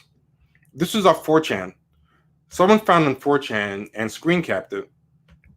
People on 4chan talking about how they see these talking points and they're going to take them and weaponize them and repeat them. So somebody's like, so this is on Poll, that site on 4chan, and this is kind of fuzzy, but someone's like, "All right, Polax," that's what they call each other, "the current strategy is only reinforcing the coal burning," I guess interracial dating.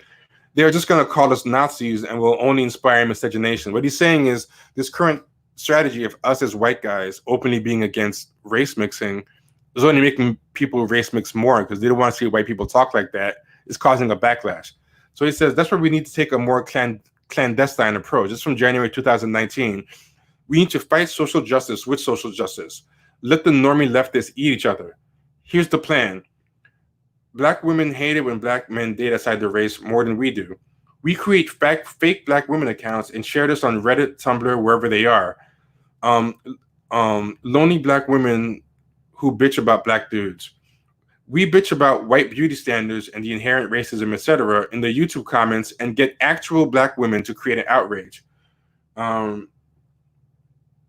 Roasties everywhere, I don't know what that means, will white guilt themselves to avoiding Tyrone, and we profit. So they're basically saying, what he's saying here is that guilty white people, including white women, this is their bizarre plan. And it's not that bizarre because it kind of worked in this thread, right? Make black men into such oppressors and such like default white people that white women will actually start feeling guilty for sleeping with black men because it's almost like the woke thing to do would be to become anti-black male. So it'll actually become woke to be anti-black male. Like, so then sure enough, you know, you go back to this top post on the page and you have a white woman saying for social justice points. So for social justice points, you have a white woman saying, if black men can't even respect black women, how are they ever going to respect me?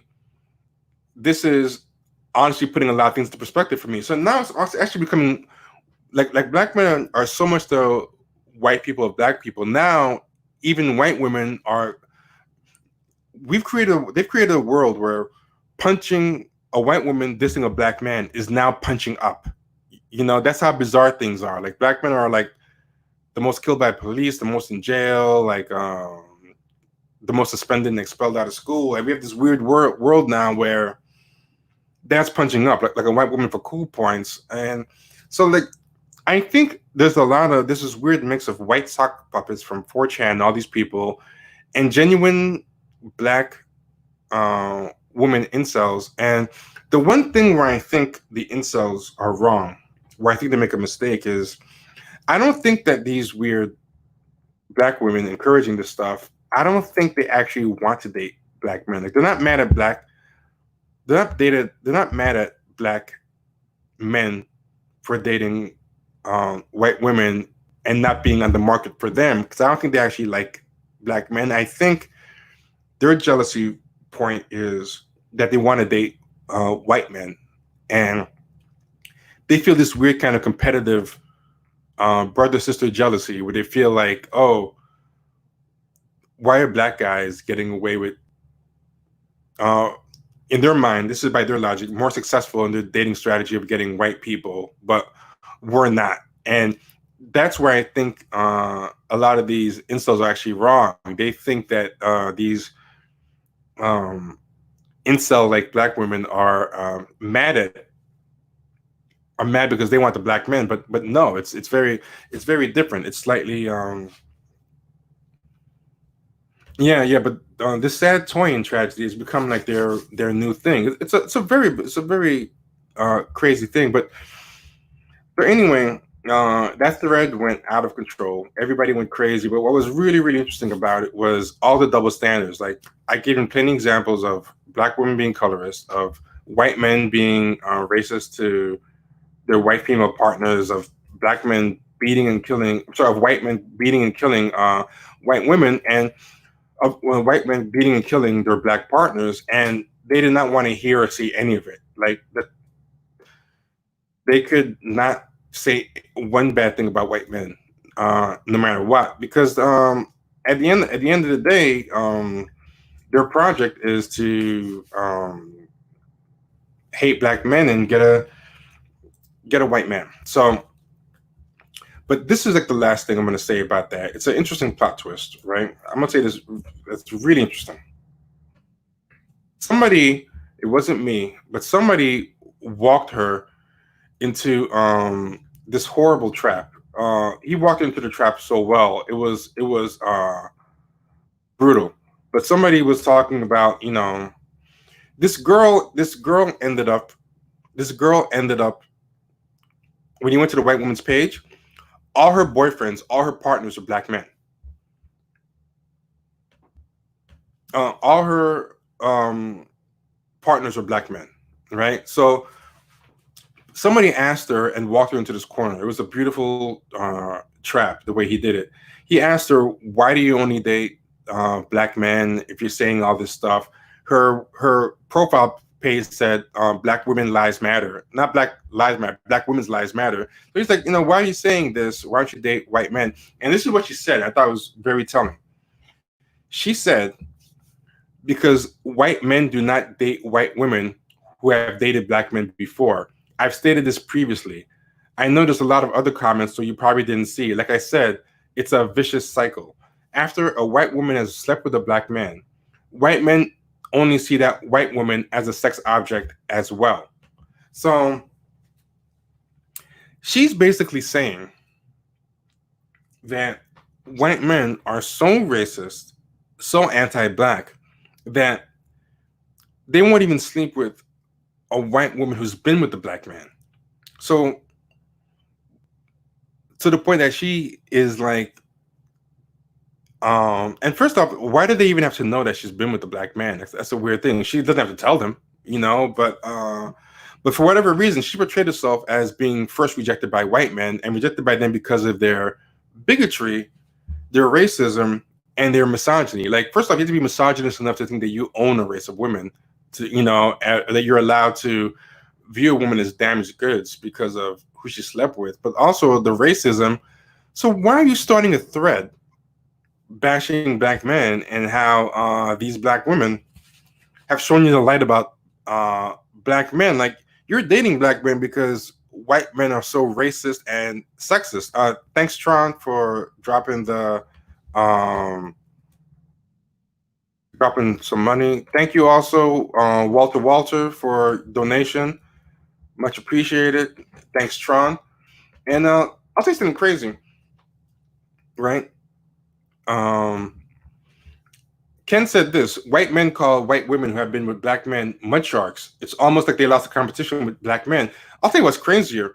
If you go on YouTube and search divest mud sharks, a lot of these new divest hate black men type of women, you have black women now on YouTube calling white women mud sharks for being with black men.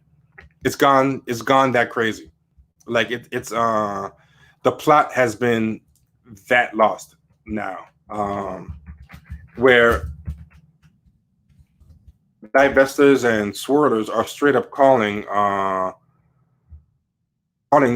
non-black women mud sharks for being with black men. Like, you know, it's very very weird. So they've adopted white supremacist slang. Like, they've kind of brainwashed and shitposted themselves into thinking they're actually a different race. Like, that they're actually a different race than black men, to the point that they actually so they'll call them coal burners, mud sharks, and these would be black women bad mouthing white women, calling them. And they'll also start calling, this is how fucking weird it's getting, and I swear this is real. I've seen videos on YouTube with around the swirler divestment community where they start calling other black women mud sharks and coal burners for sleeping with black men. And they've kind of made educated black women into like their own race. It's really weird. It's very bizarre. None of it makes any sense. But the reason I bring this up is because the 4chaners, the right wingers, have started noticing this. And like I've shown you, Candace Owen now is using these talking points. It's very, very interesting. And now white women trying to look woke are using these talking points. And now you have people trying to edge out black men out of police brutality protests. Like we have a police brutality protest that became 2 days of the Black Trans Lives Matter protest, which to me, like, that falls under Black Lives Matter. Why do you have to break them out? And it's because there's this new thing now where you're supposed to feel guilty about censoring Black men too long. Like now you're supposed to be almost patriarchal, or like it's almost like censoring white men too long. If you censor Black men too long, like white liberals feel like to virtue signal, they have to show that they're not paying too much attention to Black men. And this kind of weird coalition of these weird swirler divestors. I call them INSINs for involuntarily single, INSIN, like this weird incel coalition. Because what I was thinking about the other day is there was one of these people in these threads, and we kind of called them out as being fake. They were clearly fake Black. And we called them out. The language wasn't right. So they were clearly, I think, one of these incels stirring up trouble. But what me and the other Black guys found interesting was the INSINs didn't really seem broken up, that they had an infiltrator in their midst. You know, it was blatantly blown up. Like the Ebonics or lingo was all wrong. But they didn't care. They started realizing, I don't think they really care if they're in the mix with these white incels or 4chaners. Not only do they not care, I think to a degree, they know. I don't really think these type of self-hating people really are being duped. They're fine because they're not really trying to help Black people. They don't really like other Black women. They're not really trying to get with Black men.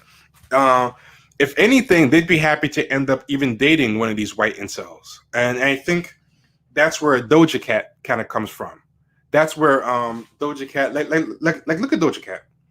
She's biracial, clearly has a problem with Black men, hangs out in white message boards, white incel message boards, dropping thirst chats for white incels, very homely looking guys, and dropping N-bombs for them, saying nigger, nigger, with the hard R, you know, to entertain them and let them laugh. You know, that vicariously saying nigger for white people thing that I talked about. And making songs like Didn't Do Nothing and stuff like that. Nobody had to dupe her. No one had to lie to her. She's cut from that same cloth. Like that 4chan edgelord Black girl who has made somehow Black men the reason for all her problems. And, you know, she could go in those white racist incel chat rooms just fine and be fine there. She could drop N-bombs and do self-deprecating slave humor and slave play humor with them, no problem. So do you really think that these INSINs online, these involuntary single edgelord girls, would really be broken up if they knew that these white 4chan trolls were in there with them? Do you think they already don't know that? I'm sure they know. They don't care.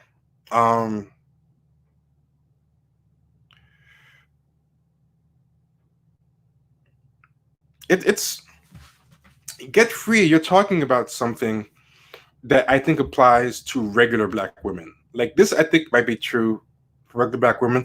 These people aren't regular Black women. They don't like regular Black women. Regular Black women don't even like them and how they debase themselves. I want to make this very clear. These people are weirdos of the Black community. They a lot of times never grown up around Black people.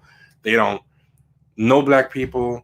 They grew up in white places. They don't even want to be in a Black hair salon. They don't want to be around a Black woman or whatever. Like, so I don't think you can try to use regular Black woman logic with them. The same way that these Black conservative men and MAGA Black men, you can't really think of them as regular Black men. They're not. These people are just weird. They're weird. They say things like they call Black people Blackistan. They call Black women who are part of the Black community, they call them pick-mishas, and say all types of just bizarre things. I want to show y'all something about how weird and crazy these people are.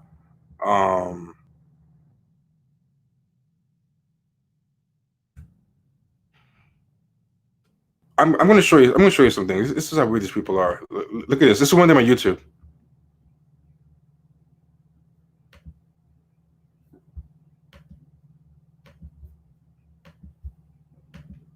Like standing yelling at the cops, and like I guess she was upset that the cops called a SWAT team.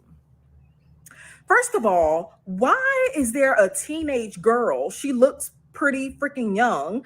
Why is there a teenage girl on the front lines protesting? Listen, let me tell y'all something. What I really want Black women to understand is that yes, you can be righteously angry, but you as an individual need to look out for yourself, because it's no secret that Black women are the most unprotected class. And all of these little tidbits are the problem. They're the source of a small source of a larger problem. And see, my thing is, why is this little teenage girl at a protest anyway during a pandemic? My father would never let me be at a protest with freaking SWAT team. With like, now here's the thing. I don't think she really cares about the COVID or anything. Like, these people just kind of hate the Black community, hate Black people, but they'll use any type of like, I'll give you an example. A lot of these racist, misogynist, MRA, white nationalist trolls will always concern troll about white women dating Black men and share all these stories of white women. Look at all these white women who died from dating Black men. Here's a story of a white woman who was being a coal burner, and she was messing with thugs, and then they ran a train on her and killed her, and that's what she gets. But if you hear them talk about white women, they hate white women. They just view them as property, and the level of like domestic abuse and mistreatment and whatever in those white nationalist communities is off the charts. Like, they don't really care. Like, a lot of people will concern troll and pretend to care about something. And this is kind of what this woman's doing with this Black girl. I don't think she really cares about, she probably looks at this Black girl and looks at her as ghetto in the hood, and looks at her as low as any other Black person who's immersed and enmeshed in the Black community. This is all fake concern. And she'll bring in everything, COVID, everything. That's all fake. Because if you look at all her videos, she always has some kind of excuse for why you should abandon the Black community and Black men. like, and then the guy is like standing, I don't know if it's her brother or whoever, but he's standing behind her. Listen, what does it benefit Black women to stand on the front line? Because first of all, men, it's Black men's job to stand on the front line. I love when I see Black men. I scroll on my feed and in my stories, and I see Black men posting about this. But do y'all notice that they don't post about women? When it's Black women's turn, when Black women get shot by the police, nobody says anything. Now, two things. She doesn't love when Black men post about stuff because she doesn't care. She's lying. But also, it's not true that Black men don't post about Black women. That's just a lie.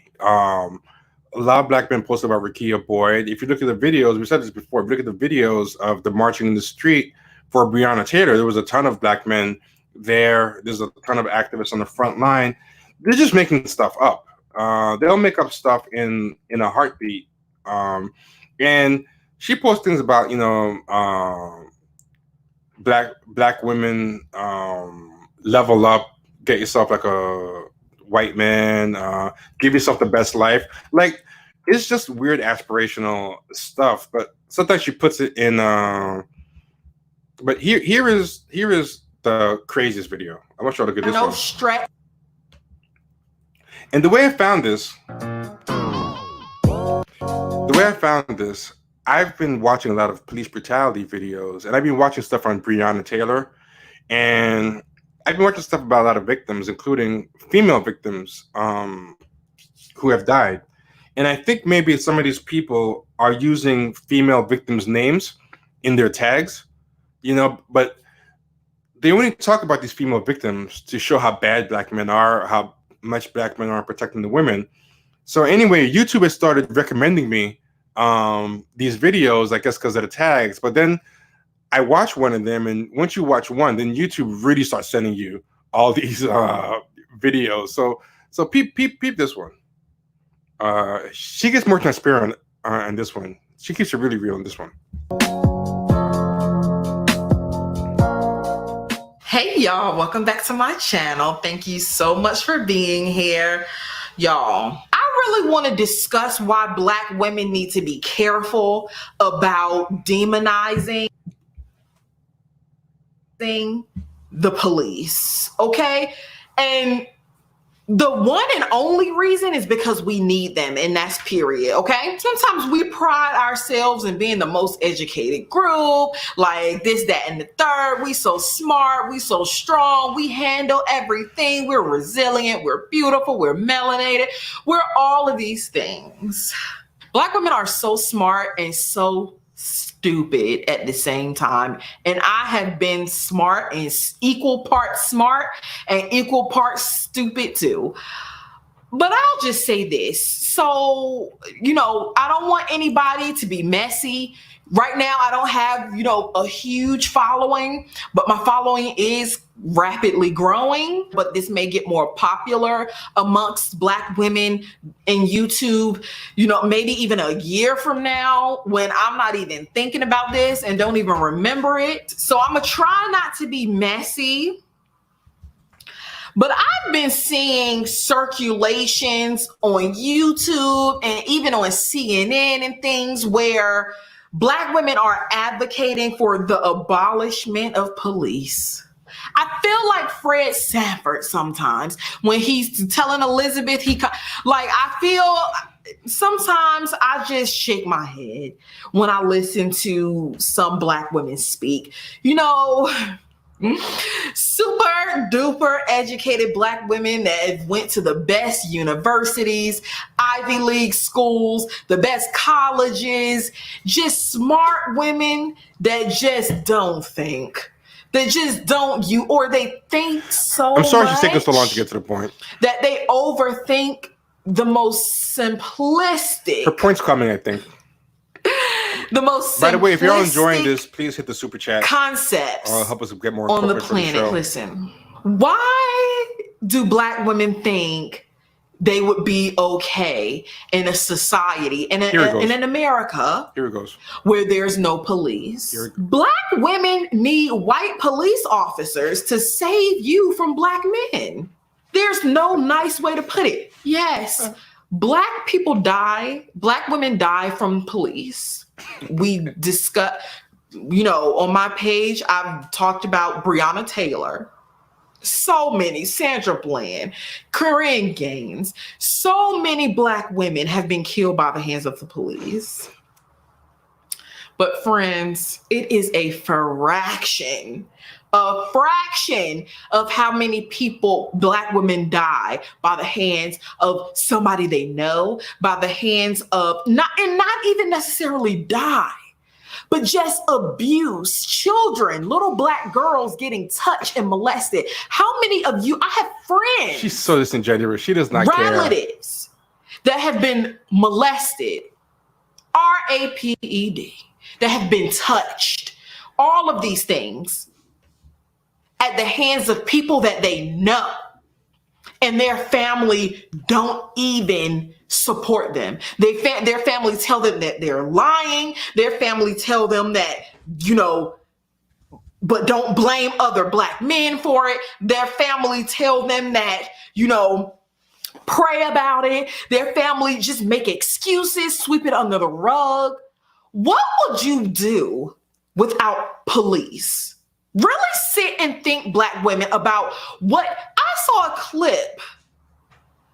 a few clips on CNN, and I watched a video here on YouTube. I'm not going to name any names. Please don't name any names. If you know, you know. If you've seen it, and you know.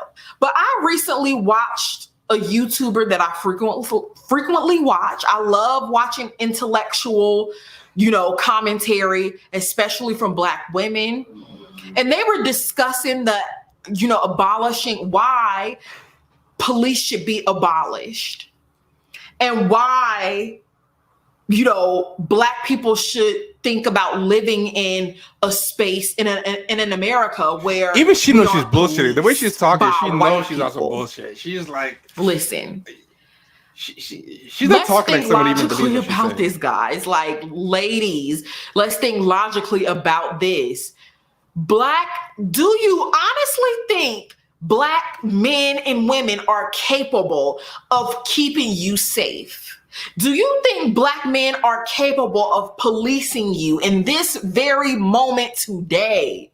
No. If you are confused at any And she's point, got colored contacts, if you so that kinda need shows the where her head is answer, at. if you don't know what the answer is, Am I wrong? no. She's got colored contacts, right? A Black woman is killed every 19 hours. Okay? Black people don't have the infrastructure. Black people don't have the unity it would take to. Now, the funny thing is, why don't they have infrastructure or unity? That's not really important. All that matters is for her to kind of be the crab in the barrel and climb out of the barrel off the backs of dead Black people. Like, she could devote her life's work to improving the barrel or making sure that there is no barrel, destroying the barrel. But all she wants to do is just climb out of it. Like, because then that's the question: why don't Black people have the infrastructure to do this, or can they have? What can they do? But these people have no interest in that. They're just very selfish, hyper-individualized people to keep each other safe. And they admit it sometimes, but I hate they have to fake concern troll and pretend to care about Black women, which I really feel like this person likes even Black women. To keep Black women and children safe. We have police right now, and Black women and children go vastly unprotected, especially That's in the word now, comparison to unprotected, other race of women. And I had the pleasure of tuning into Chrissy's live with Kendall St. Charles and Crystal and Harrison from the. These are all like the swirling group who are all into like bashing Black men and basically what white women are to white incels, Black men are to these people. One thing about her voice, I feel like she's trying to talk white, but it's just kind of a fucked up accent. Like she's trying to talk like a Valley girl or something. I'm not sure what is going on there. But from the pink pill. And they were just saying that essentially there was a Black woman in the media who was trying to advocate for,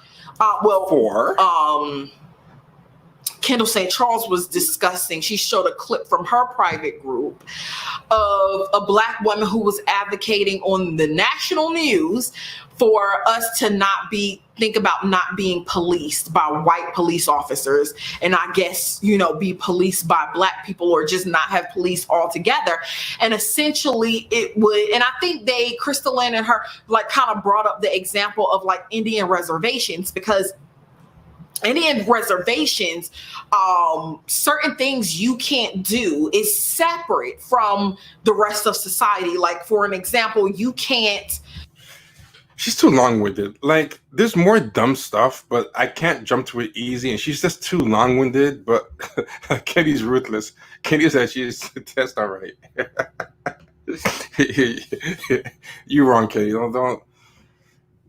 Oh man, yeah, but yeah, she's tried to. But those people she mentioned, they're like the Mike Cernovich, and you know how back in the days you had those MRA types. I don't know if anyone's versed with that side of the internet with the manosphere and everything. We had like Paul Elam and Rush V and all these people who were like always hating on white women and Western women. Like, there's a whole crew of them now. It's perfectly mirroring that white manosphere, but like with weird Black women, and they have these weird terms. But you heard the names: the Kendall St. Charles, Crystal and Karazin, Chrissy.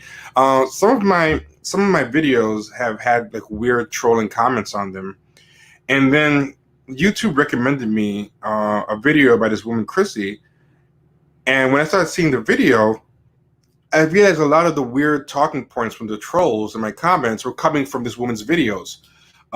They were coming from her videos. It was really weird. And it was stuff about white men learn to hate or mistreat or be colorist toward black women from black men. Like that's a very popular talking point that they'll say now that black men taught them to be colorist, and it's very weird. Like if they could, they would probably say like white slave traders landed in the coast of West Africa, and they were like, "Oh my God, look at these beautiful black women." And then like the African Bushmen were like, "Ah, nah, man, these dark bitches, like, oh, and their hair ain't straight." Like this idea that white men needed to learn to devalue black beauty is just very, very bizarre. And because then it kind of makes it almost believe that this black hatred of their looks predated even the slave ships, or predated white supremacy. But I kind of think they don't believe it. I don't think they can believe it. I just think, because one thing I've learned, if you try to think of these people as a social justice version of white incels and white supremacists and 4chaners, one thing I've learned from battling 4chaners and white supremacists and stuff, they don't believe half the shit they say. They just say whatever will work. They're just bullshitters. They're not really liars. They will say whatever they think will work at any given moment to win an argument. Like nothing is really real for them. And the truth or falsity of a statement or whatever, none of it really matters. None of it matters, because all they care about is the agenda, and anyway, that was crazy about that white woman being ostracized by white men for having been with black men, and saying that these black men, these white men, they don't want me. They're so racist and sexist. They think they own white women, and excommunicated me from dating life because I've been with a black man.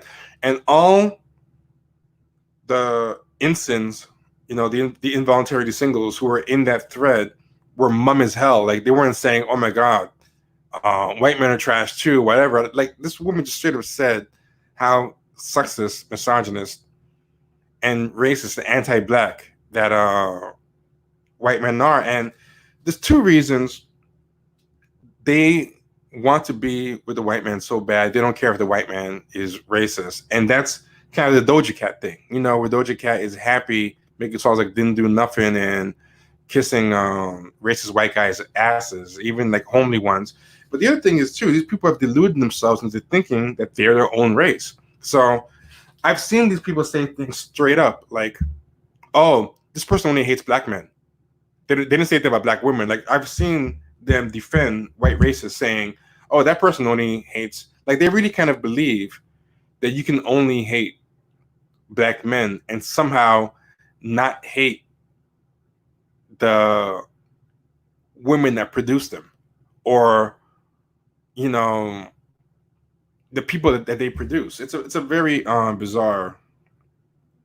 Yeah, it's definitely very bizarre, But whew, I want to show one last thing. Then we're going to talk about America's Next Top Protester.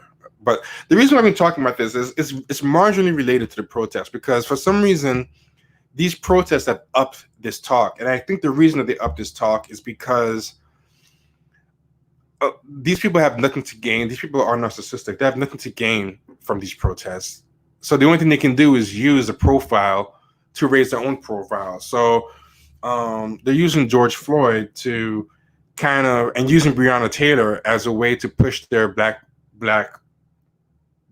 women aren't protected by black men. Black women are oppressed by black men, are chased down by black men. And this is how bad it's getting. I'm going to show you all this. And I was talking with Kenny yesterday, and I said I want to stop talking about it, but it's been getting so bad. I feel like it's unavoidable. Like you kind of have to talk about it. This ignoring stuff is not working.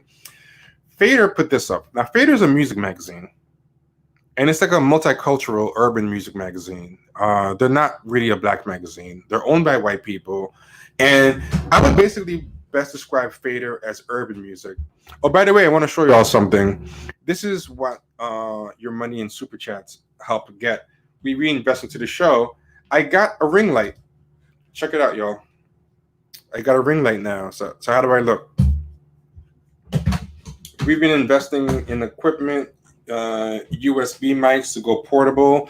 We're trying to get portable mics too, so we can actually take the show on the road, visit people, and do like podcasts on the roads and in different cities and stuff like that. So, you know, by all means, donate to the super chat if you're enjoying it. Yeah. So, is the lighting improved? I've been trying to take whatever y'all give me and help reinvest it back into the show. Yeah. So today's the first day with the ring light. Let me show y'all what it does, man. Peep this out. Look, I can get a little amber. Yeah, man, I'm flossing. Check me out. Yeah. So thank y'all for your help. Anyone who's donated, patrons, it's all appreciated. So we're not just tricking off the money. We're not taking it, we're investing it back into the show. Yeah. So anyway, this woman, I'll take it. Gives a nice sheen in my bald head. So Fader put this up, and this was crazy. A lot of people got in Fader's ass about this. They said, asking black women who have been oppressed and brutalized to express their rage in a palatable way and educate their oppressors the same exact way white people ask black people to do. And then she puts this video up, and it's like some kind of sassy video. I guess the video completes the sentence. I don't like that. So asking black women who have been oppressed and brutalized to express their rage in a palatable way and educate their oppressors the exact same way white people ask black people to. I don't like that, and people were kind of like, wait, aren't you a white magazine? And you don't even cover like black issues. Why are you guys talking about this? A lot of people were kind of taken aback by that, and I'll show you real quick. People were like wondering, like, Fader, what kind of shit are you?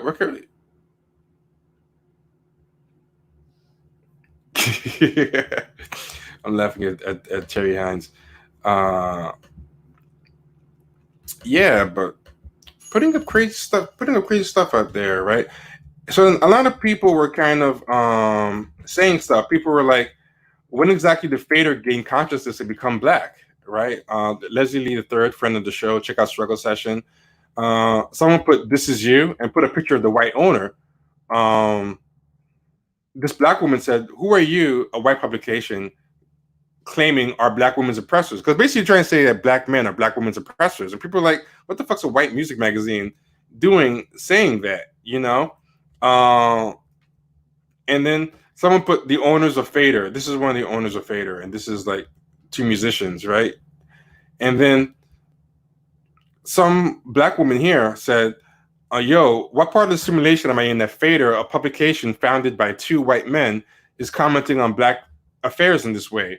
A publication founded by two white men just called black men oppressors. And the reason I'm showing this, I'm not cherry picking it, I'm showing it live, is that there's a lot of mix of people. There's black men and black women calling it out. Like I've shown you 3 black women have called it out and about 3 black men.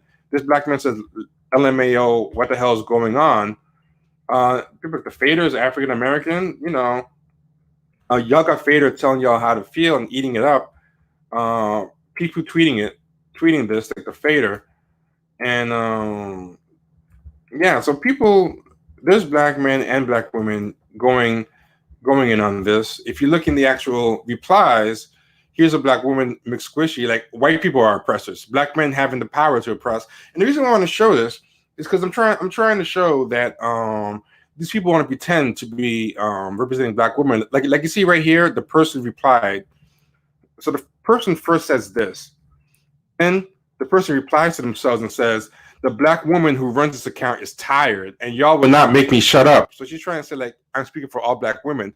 But look right under here is another black woman saying white people are oppressors, like shut the fuck up. Like they want really bad to make it seem like all black women are on board with this nonsense and that this person speaking for all black women. But this ends up it being the revelation. I had a feeling this was the case. Like they let some BMAT run the social media.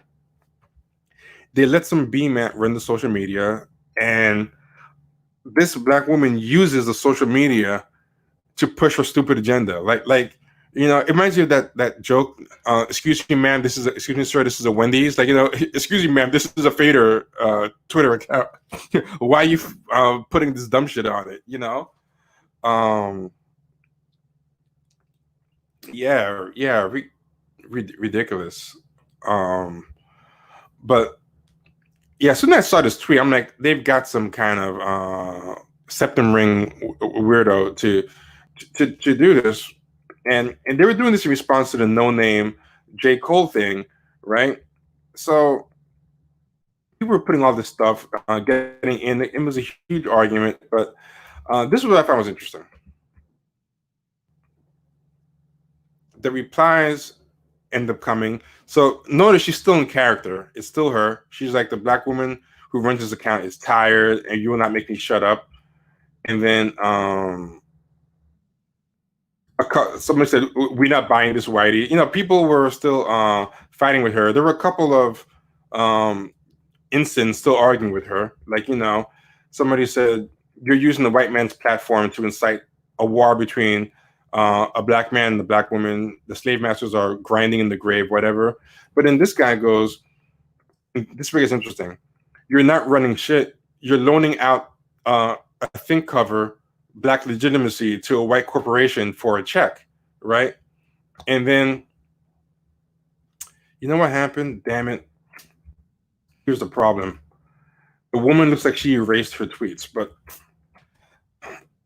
her tweets were here, she erased them. So I'll have to spell this out.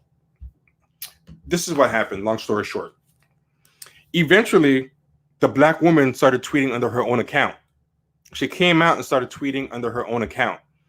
And what Katie and I were saying was, the bosses probably said, yo, bitch, we're not paying you for this. Get this off a timeline. So she couldn't keep tweeting. I think they probably checked her. They were like, yo, you can't keep tweeting this stuff from our account. We're actually trying to run a business and do normal shit. And whatever you're doing right now is not cutting it. So she like switches up midway and is suddenly tweeting from her own account. So now she's tweeting from her own account and coming out as herself.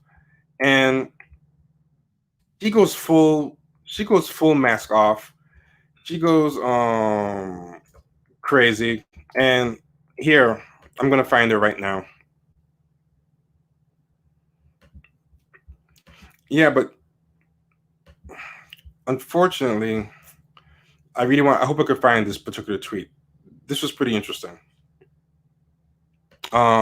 So here it is. It looks like she deleted her tweets. I don't know why. I guess she has a sense of shame. I don't know. Or maybe because her employer was in the replies, because she was replying with Fader in the replies. So first tell me, can y'all see this? Can y'all read this? Are you able to make this out?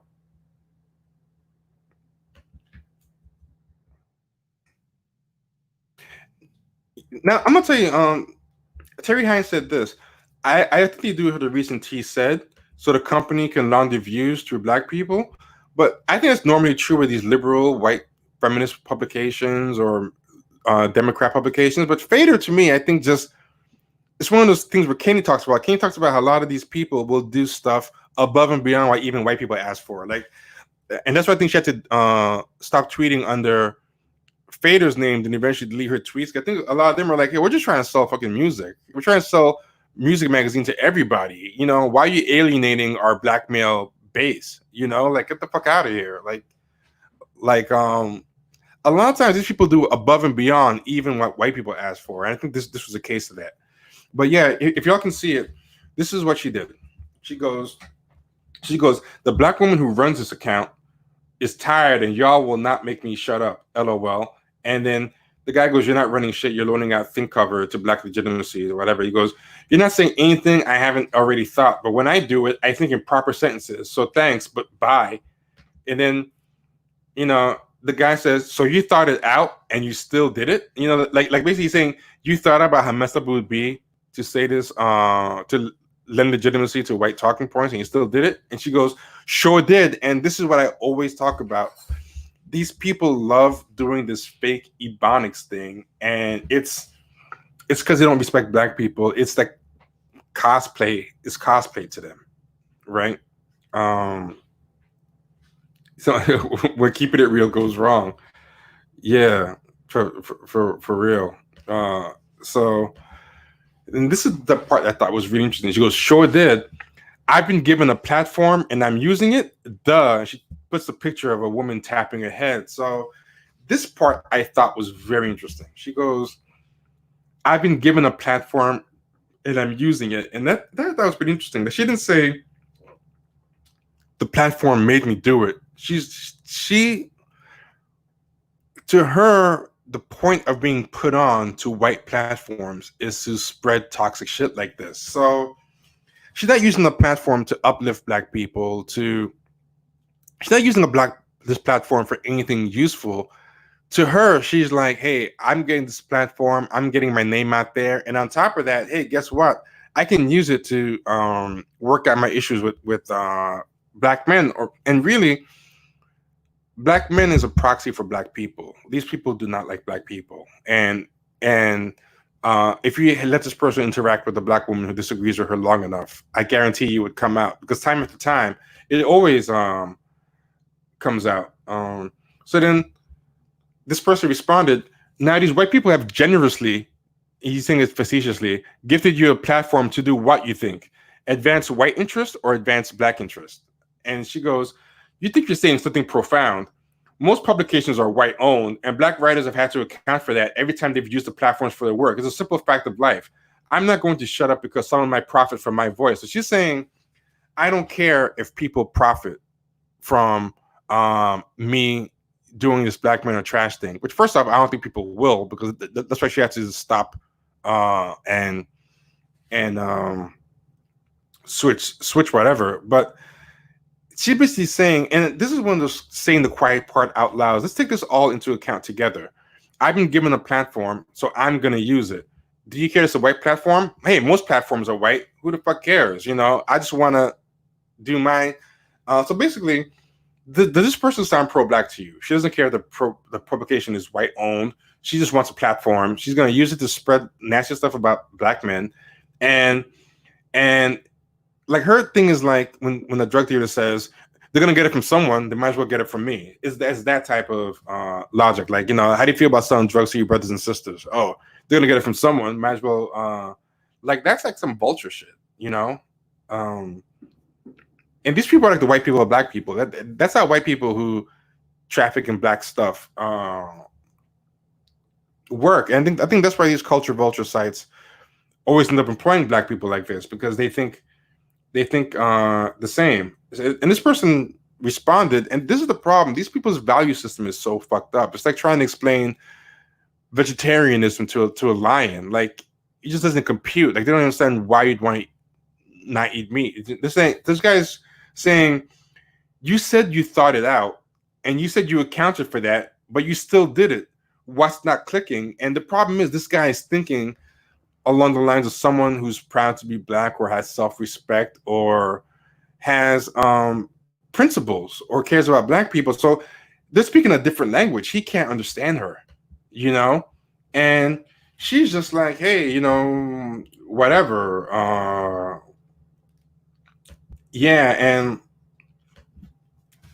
that's the kind of people that we're dealing with right now. That's these people who are filling diversity quotas. When these white companies make the diversity quotas, they're putting those people in there. Those are the people who are filling the diversity spots, and they get there and they're doing fucked up shit like that. Yeah,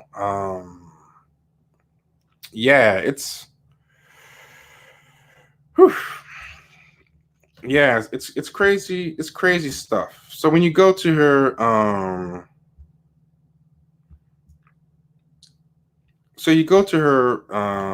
page. This is her account.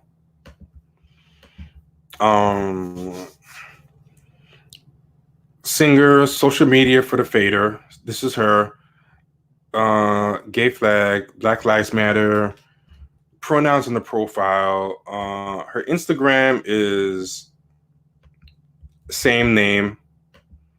So you go to her Instagram, right?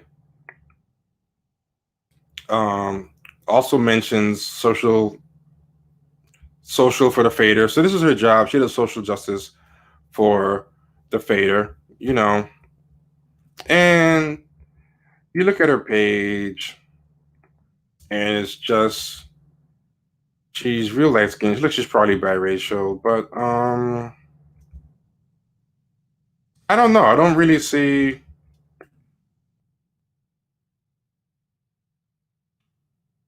I mean, the whole. I don't know.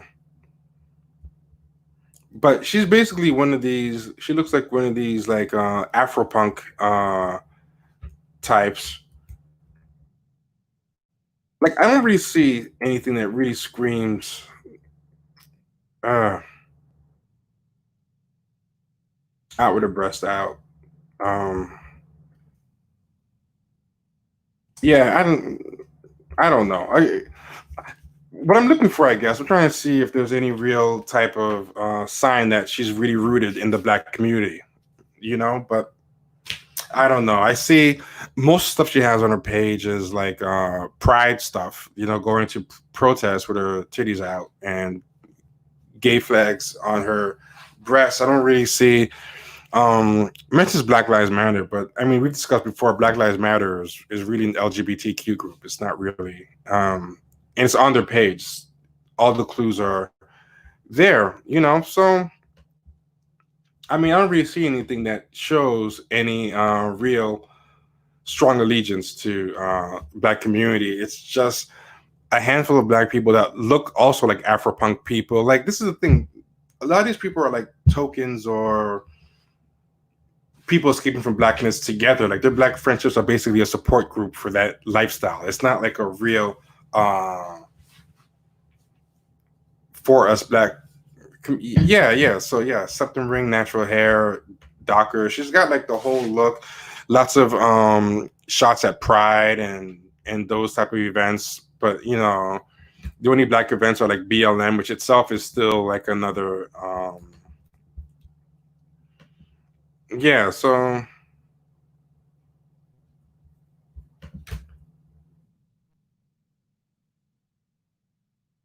Yeah, I don't know. But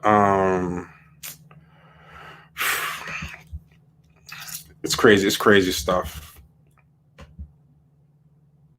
There's there's stories on here.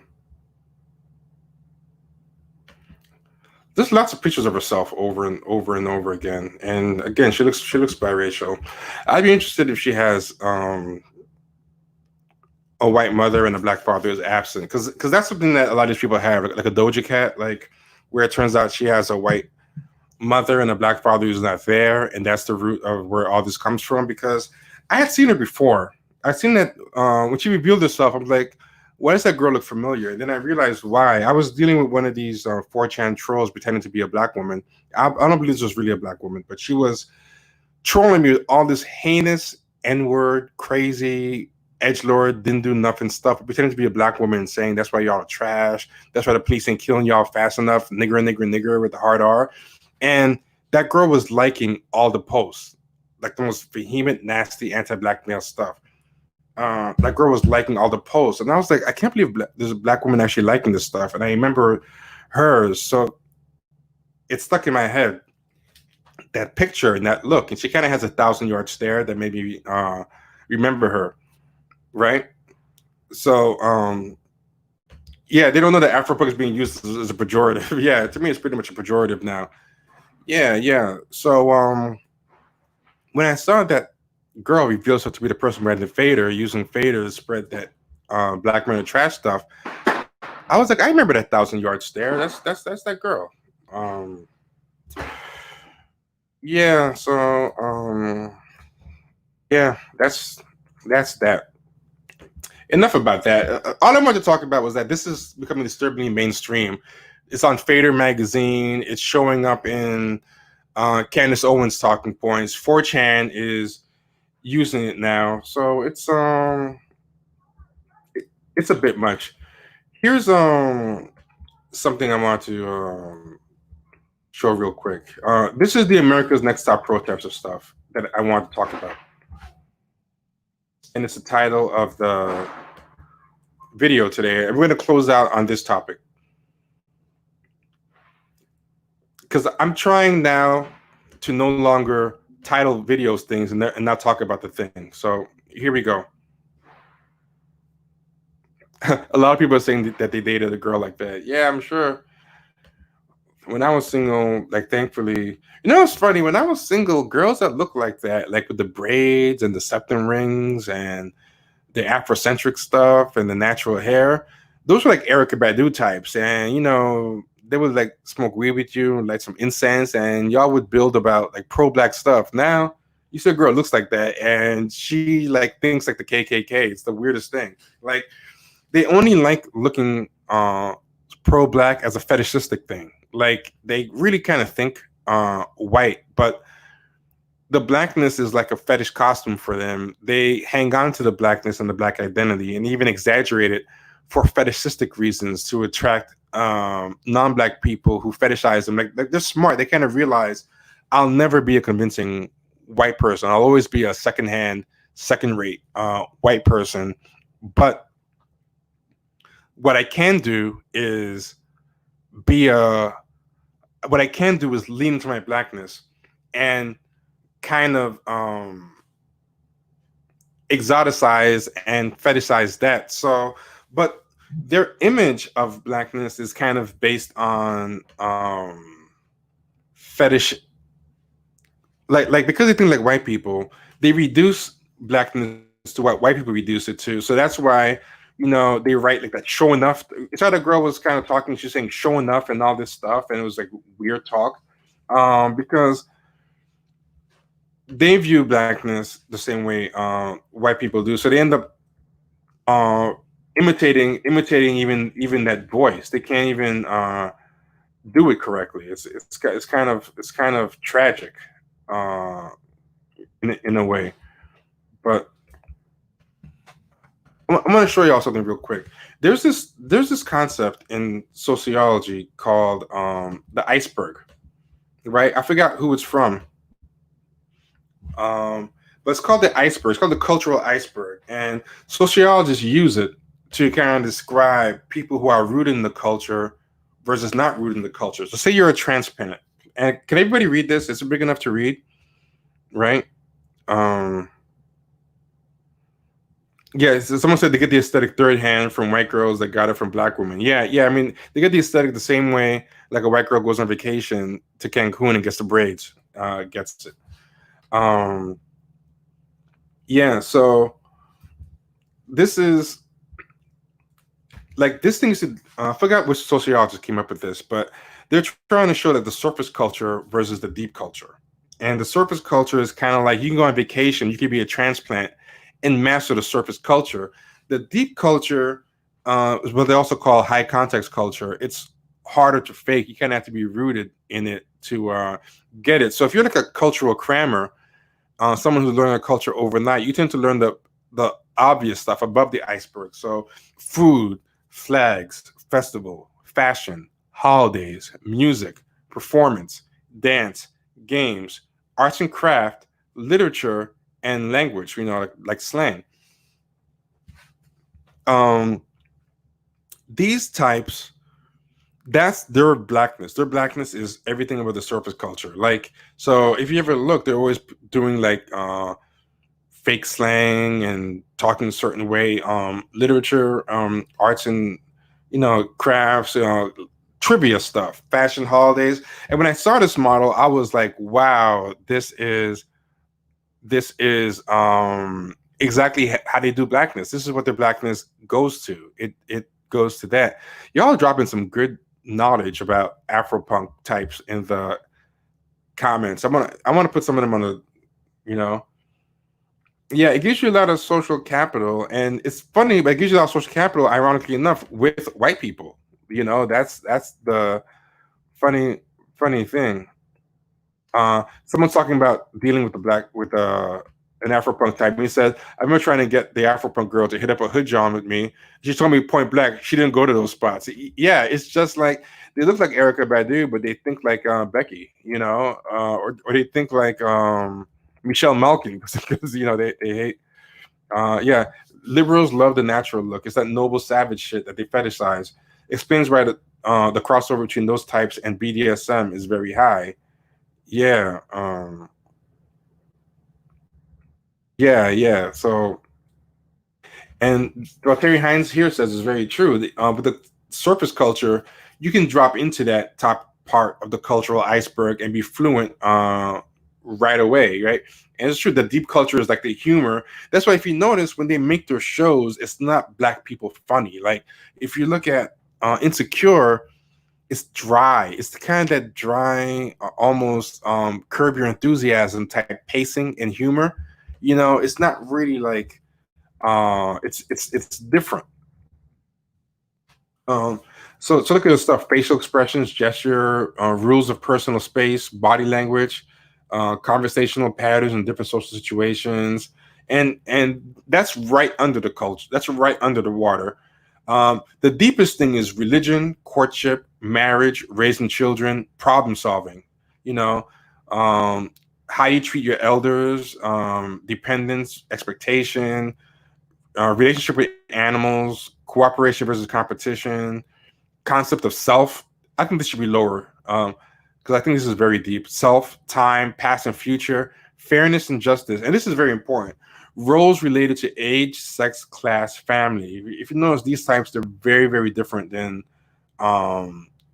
most black people when it comes to how to treat elders, how to treat gender, sex, class issues, So to me, that's where these people come from. I don't know I don't remember the person behind it, but just Google cultural iceberg if you're interested, and you'll find the concept. You'll find the concept there. But it's called, again, the cultural iceberg.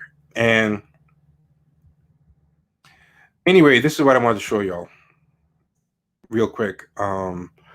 America's next top protester, and by the way, y'all, hit the likes.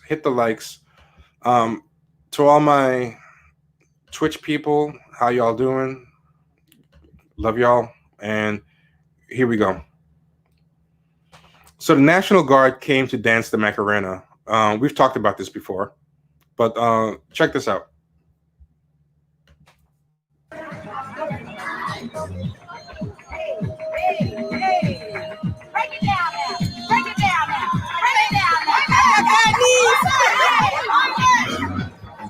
So I want y'all to look. Nice. This black woman came in, and the first day we came out here, everything was really tense and really ugly between the National Guard protesters fighting with each other. And my cousin and I just decided that we wanted to shift some energy. So Amisha Harding saw protesters screaming at each other. She wanted to create a more positive mood, so she brought a speaker. Now take a look. She came with a speaker. So I started just walking up to National Guardsmen and talking to them when I come out here. I'd pray over them. When I'd make contact with them, I'd get them together, pray over them for their safety, and also pray that they give the protesters grace and mercy as we all fight for what we have to fight for. They're fighting to keep us safe. There's a and we're song fighting playing. I for hope it equality and doesn't rights. mess up And the in talking copyright. to them, I realize that so many of them they believe in what we're fighting for as well, because they wear the uniform and because they have an oath of duty. They can't express that publicly, but in speaking with them, they were like, "We're on your side. We believe in what you're doing and what you're fighting for."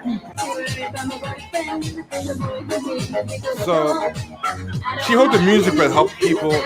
So she's there to make everybody hug. You know, the usual activist stuff. Now, my thing is, honestly, I couldn't imagine not coming out here. I have an 18-year-old son. He's a freshman at Morehouse. I have nephews. I have a brother. Hey, I give it to her. Black don't cry. I fear for their lives daily, and I shouldn't have to do that. I couldn't imagine not being a part of it. But like, that's not the point. The point is to get things politically done and to have an agenda, not just get people to hug. Like, I don't understand why she had to protest. What's the point of a protest to her? Why is she there? I don't get it. You know, I don't understand at all. But this is what is interesting. I looked up the girl, right? I looked up that girl. She's ex-TFA. Same thing that D-Ray and Brittany Packnett are from. She's a TFA girl.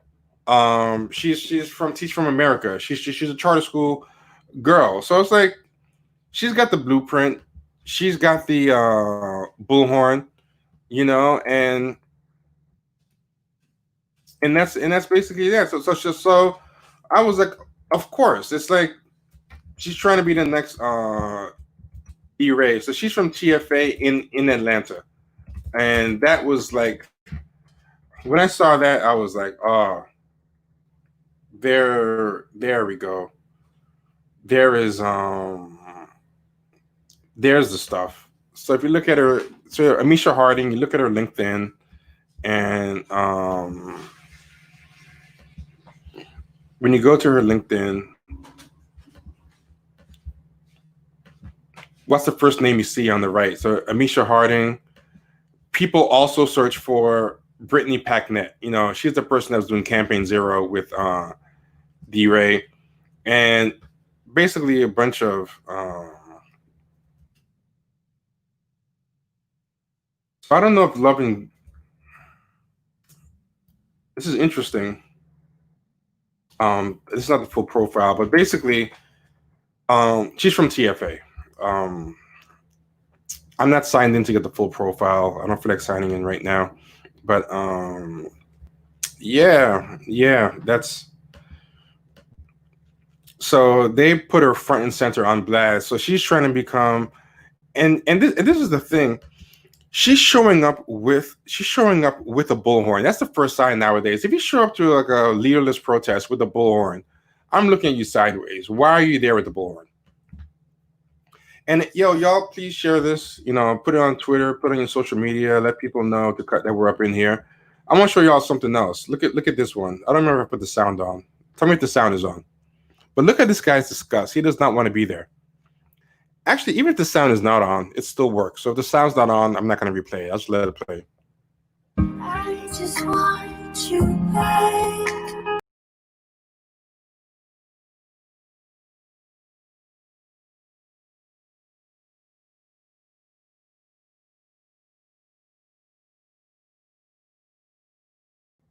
I just want you back.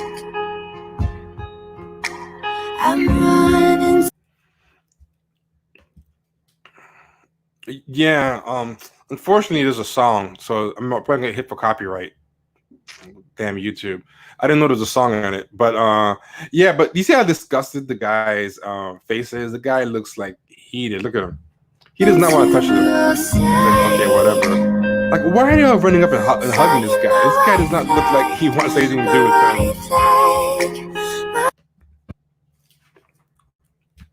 Yeah, I mean, I don't know. These people are just showing up at protests to be reassured. I don't really know what else that they're doing there or what the point is. Here's another America's Next Top protester. So I've shown this guy before. Even he's confused because he's like, what kind of warriors are these? I think he's losing respect for them, right? But we've shown this guy before. His name is Paris Howard, I think.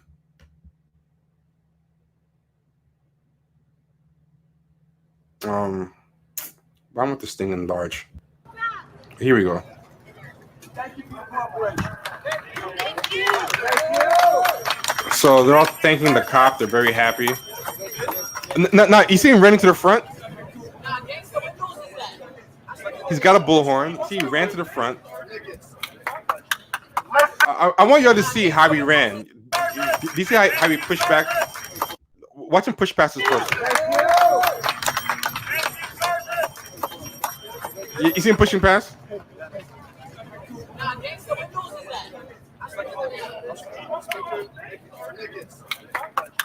Listen, mic check, mic check. Mic check, mic check. Is the sound on? I forgot to put the sound on. Do you see Yeah, this is the guy who yelled at his Instagram page. all these cops around us?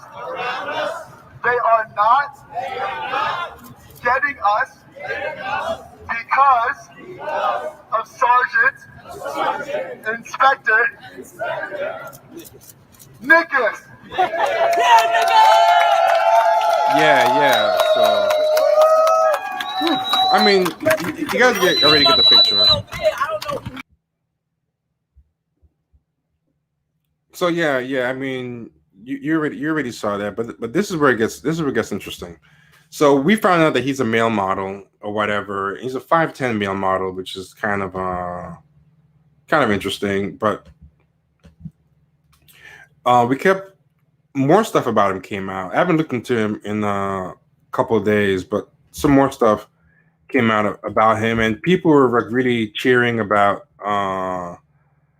what happened. And of course, it started to work. CNN jumped on it. So this guy on CNN covered it, and he's like, 3 hours after curfew, Inspector Nickus of NYPD News offers to walk with the last few hardcore Manhattan marchers. Check out what happened next. And this is like, the feel-good story, of what happened next. Same video. So like, CNN's hopping on it. People want this to be the story. And these America's Next Top Protester types, they know that's what the casting agent is looking for. They know that's where the money is. That's where the clout is.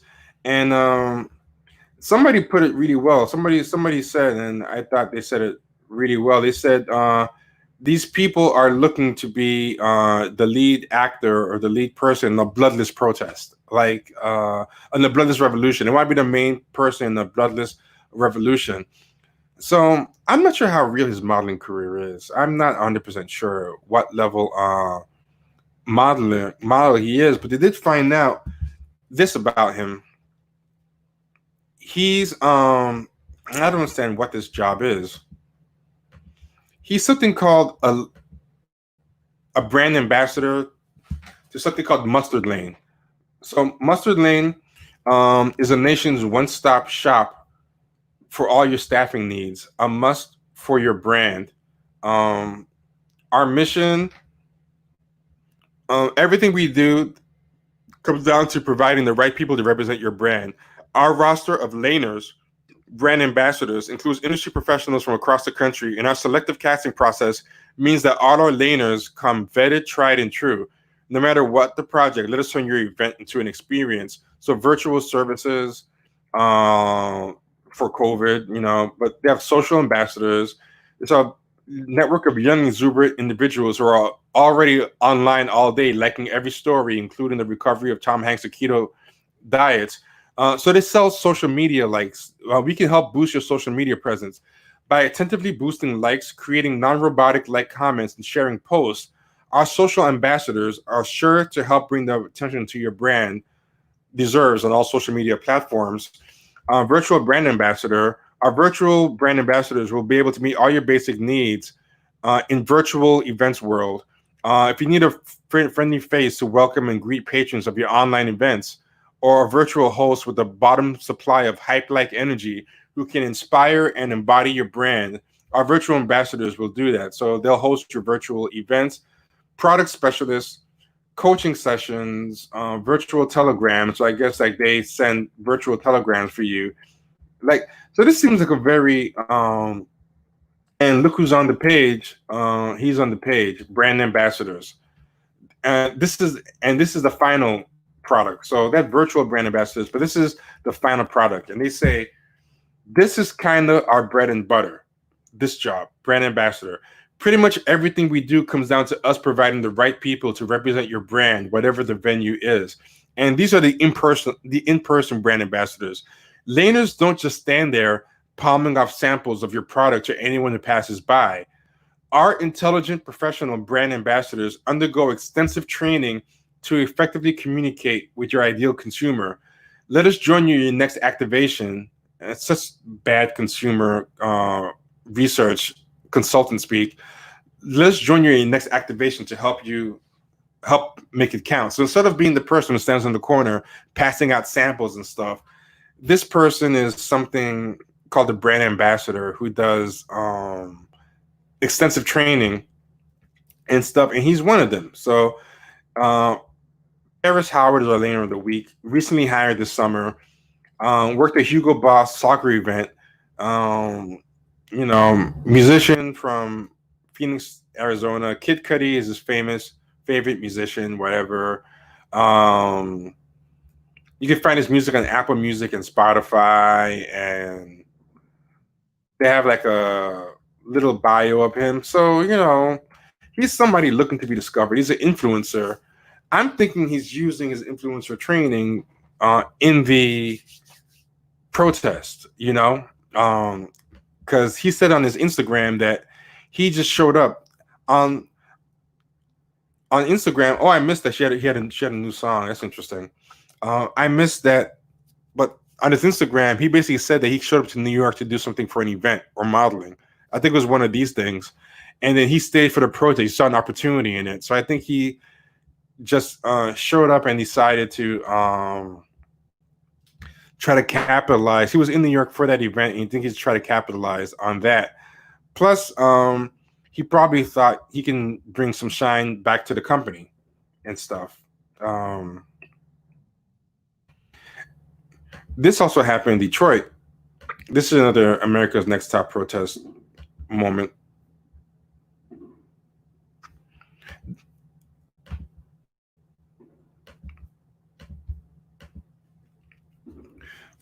This in Detroit. Protester meets mayor, but others question legitimacy as leader. Leaders for protesters who gathered on Detroit streets for 12 days met Tuesday with city officials to present demands for easing social injustice in the city, only to be told later that they don't speak for protesters who gathered for the night's march. And there's this guy called Tristan Taylor. He's become the most public face of the local protests for George Floyd and Nakia Wallace, and they formed a group, Detroit Will Breathe. And they spent 90 minutes meeting with Mayor Mike Dugan and Detroit Police Chief James Craig. And they also included the deputy mayor and several departments head. But just before this happened, longtime Detroit activists Joanna Underwood and Mika Williams aired an assortment of grievances against Taylor after he had presented his own list of 11 demands to Dugan. And they're basically saying, you can't say you're a spokesman for a global movement. You're not going to get in front of these white people and act like you're the leader. And, they also said that this guy's 11 demands that he presented were laughed at by residents of the city. So people are kind of saying, we're the longtime people. Who are you? You guys just formed a group, and you've been appointed by white people as the leader of the thing. But this guy, Tristan Taylor, is in everything. And this lady was telling him, we've been on the ground for 6 years, and Taylor and the people that rallies he's organized have only been in the fight for 10 days, and I don't know if she's telling the truth or not, but I do know from past experience, I would not dismiss any of this. We've seen this happen too much. But yeah, across the country, this keeps happening over and over again. And what I like is that people are talking about it. People are calling it out early. People have seen all this stuff too many times before, and they don't want to be caught with their pants down anymore. Or they've seen the blueprint. We've seen how people have taken it. We've seen how people have taken it when it comes to deraying Campus Zero and Campaign Zero and all this stuff, right? I want to talk about this last thing. A lot of people were praising this lady.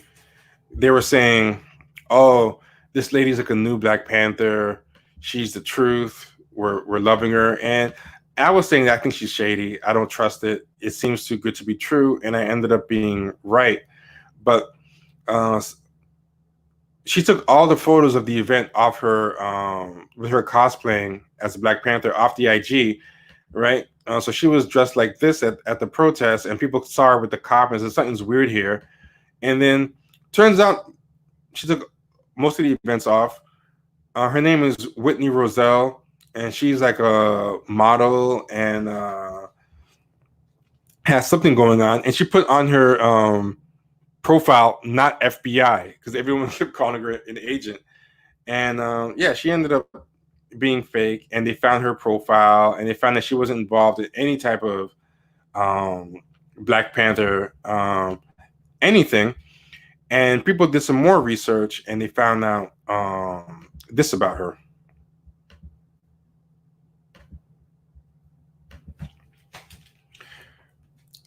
Dressed the part, Panther Group came straight from Central Casting. And the sad thing is a lot of people fell for it, and that's a problem. Like, I'm worried about DeRay 2.0 or DeRay 1000. The new one is going to come. This is going to tweak the formula a little bit. They had the optics, nice natural hair, dressed the part, came from, and they found out, they said they were Black Panthers. They looked the part with all black attire, black berets, and a cat head patch. Their leader was a tall, thin Black woman armed with an assault rifle and a determined look. The group popped up all over local news outlets, including the Atlanta Journal-Constitution. The Daily Mail talked about her. They got a lot of attention. In the moment of fury over police shootings of Black people, the group was perfectly cast, maybe too perfect. Within a few days, an activist on Twitter sussed out that the group was comprised of models and actors from Atlanta's film and entertainment industries and identified their Instagram accounts, right? AJC reached out to members of the group, including Whitney Oney, the striking woman who drew so much attention. So now she's an Atlanta-based graphic designer and model, and said the protests were not her first time taking to the streets. They took the outfits from the Black Panthers, mostly black leather and pleather vegans. The patch they took was from the Black Panther patch, but it was a service patch for the 66th Infantry, U.S. Army Division during World War II. So it was actually the wrong Black Panthers. They didn't even get the right Black Panthers. It was a military unit called the Black Panthers, So it wasn't even the right cosplay. And he picked up the patches at an army surplus store. I didn't want to buy the original Black Panther logo. We didn't want to offend them, so we got the blessing for them. So he just took something that said Black Panthers in a Army Navy store, and just threw that on. It was total cosplay. Yeah, so that was pretty comical. Then they ended up doing this. This was covered in Vice. They were in Vice, and actors dressed as Black Panthers in Atlanta protest say they're sorry. I apologize to the OGs for using Black Panther imagery to my people for going about it the wrong way. So yeah, they had to end up apologizing, and it was all pretty messed up. And the Vice article gives a full description of how it went, how it went wrong. It was pretty funny. If you want to read it, go to Vice and find it. You can find it for yourself. But what I would like to show, one last thing I'd like to show is, if you go to her Instagram page, most of the year she has a perm. She's most of the year she's not dressed like that. She just cosplayed for that moment. So if you go to her, it looks like she might have taken away her channel. She took it down. She probably changed the name of it to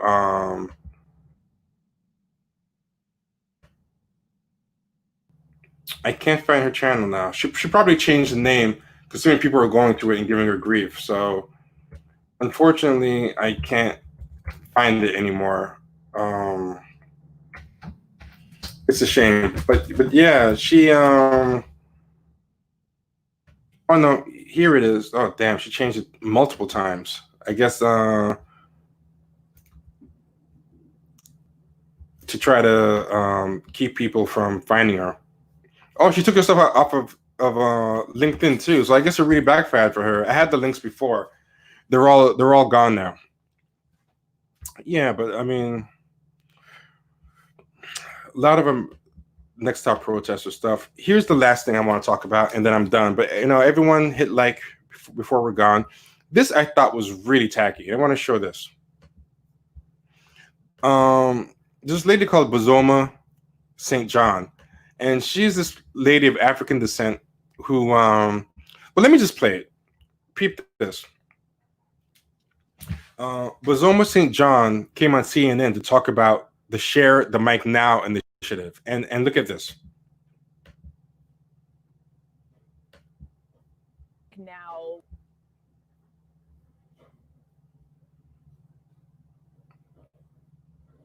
okay.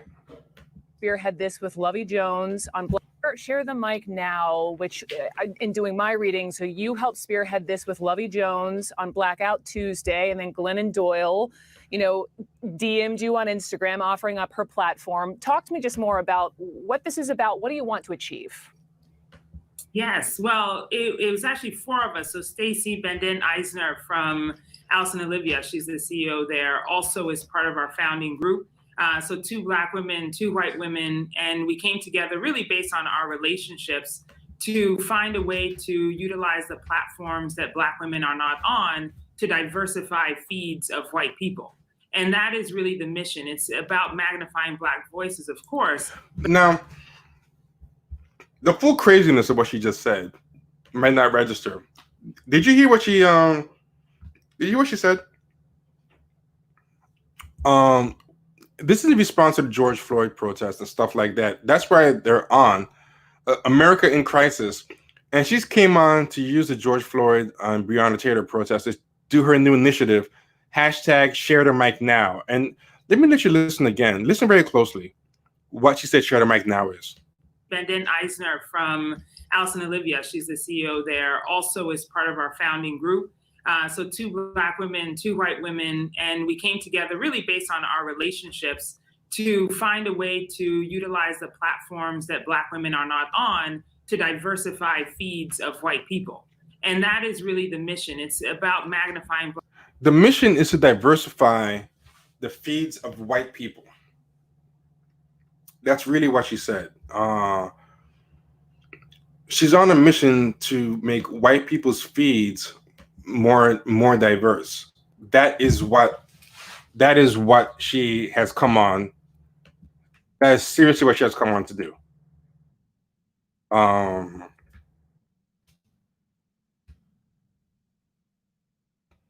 That is what she came on to do, to be an influencer. So keep listening.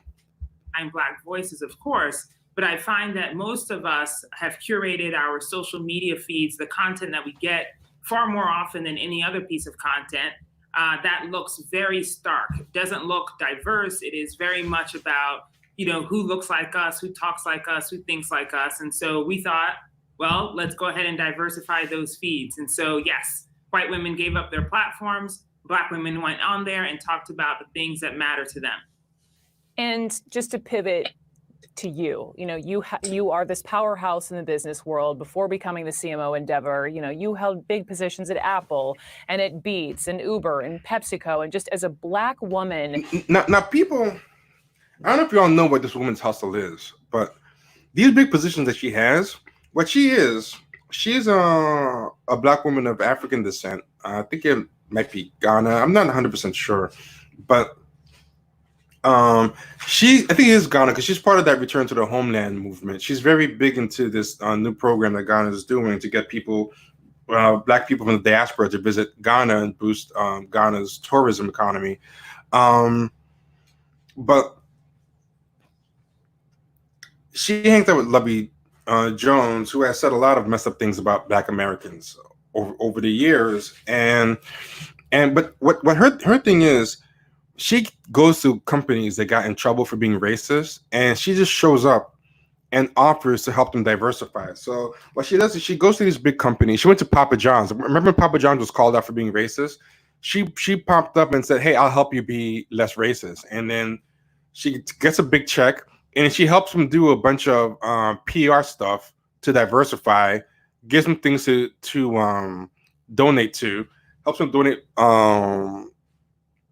money in a way that's very good PR, and also help get her friends jobs speaking and doing things. And she hooks up she's very big into hooking up her own crew, and she moves on to something else. So she's been at Apple, Uber, and Endeavor, and all this stuff. And all she does is just something racist gets said by a company, including Papa John's, or something racist happens at Apple, whatever. She shows up as a diversity hire, very high profile. Then she hooks up herself and her friends, does some token donations, then moves on, and everything stays the same. So she's kind of like a racism fixer, I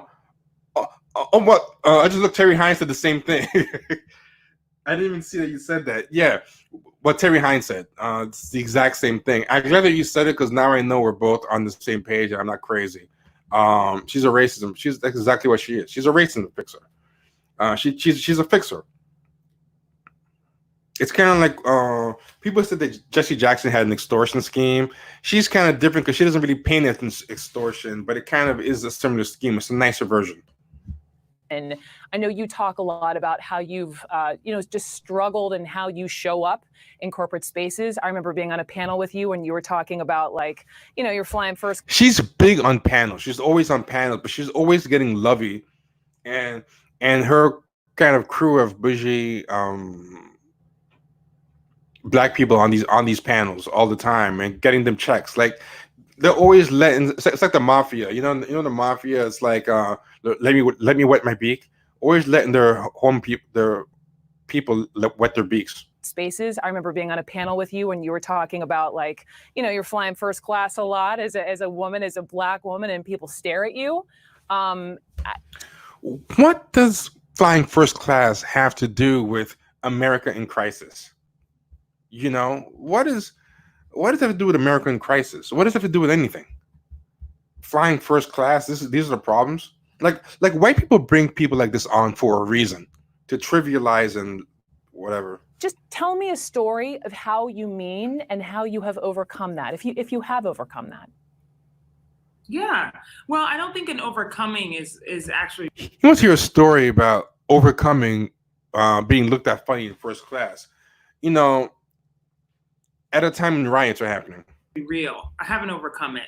I mean, this is the problem that we have with systemic racism and bias. A lot of times the kind of videos that we see, like George Floyd's murder, are in stark contrast to videos like the Amy Coopers, who are in Central Park reporting on a Black man who's bird watching. It's far more often the secondary example that happens, bias that goes unchecked, that then results in the kind of racist acts that we see, that we all then what does anything have to do with by. Her? But those small things, those microaggressions, are what often make us immune to seeing that our own friends, our own This family, is our so own communities basic and has nothing to do actually with have anything. issues that we need to address, and that's what I'm trying to do. Microaggressions, So like yes, for sure, I've faced many. George. We don't have the time to George even go Floyd is not a in this microaggression. This is interview, macroaggression as to you go can over the get. examples that Why I are you have of having things her that come have on happened and to talk me. about Being asked for diversifying white my people's ticket feeds after sitting and in my first class seat is just one of the small ones. There are some more aggressive ones that I could tell you about.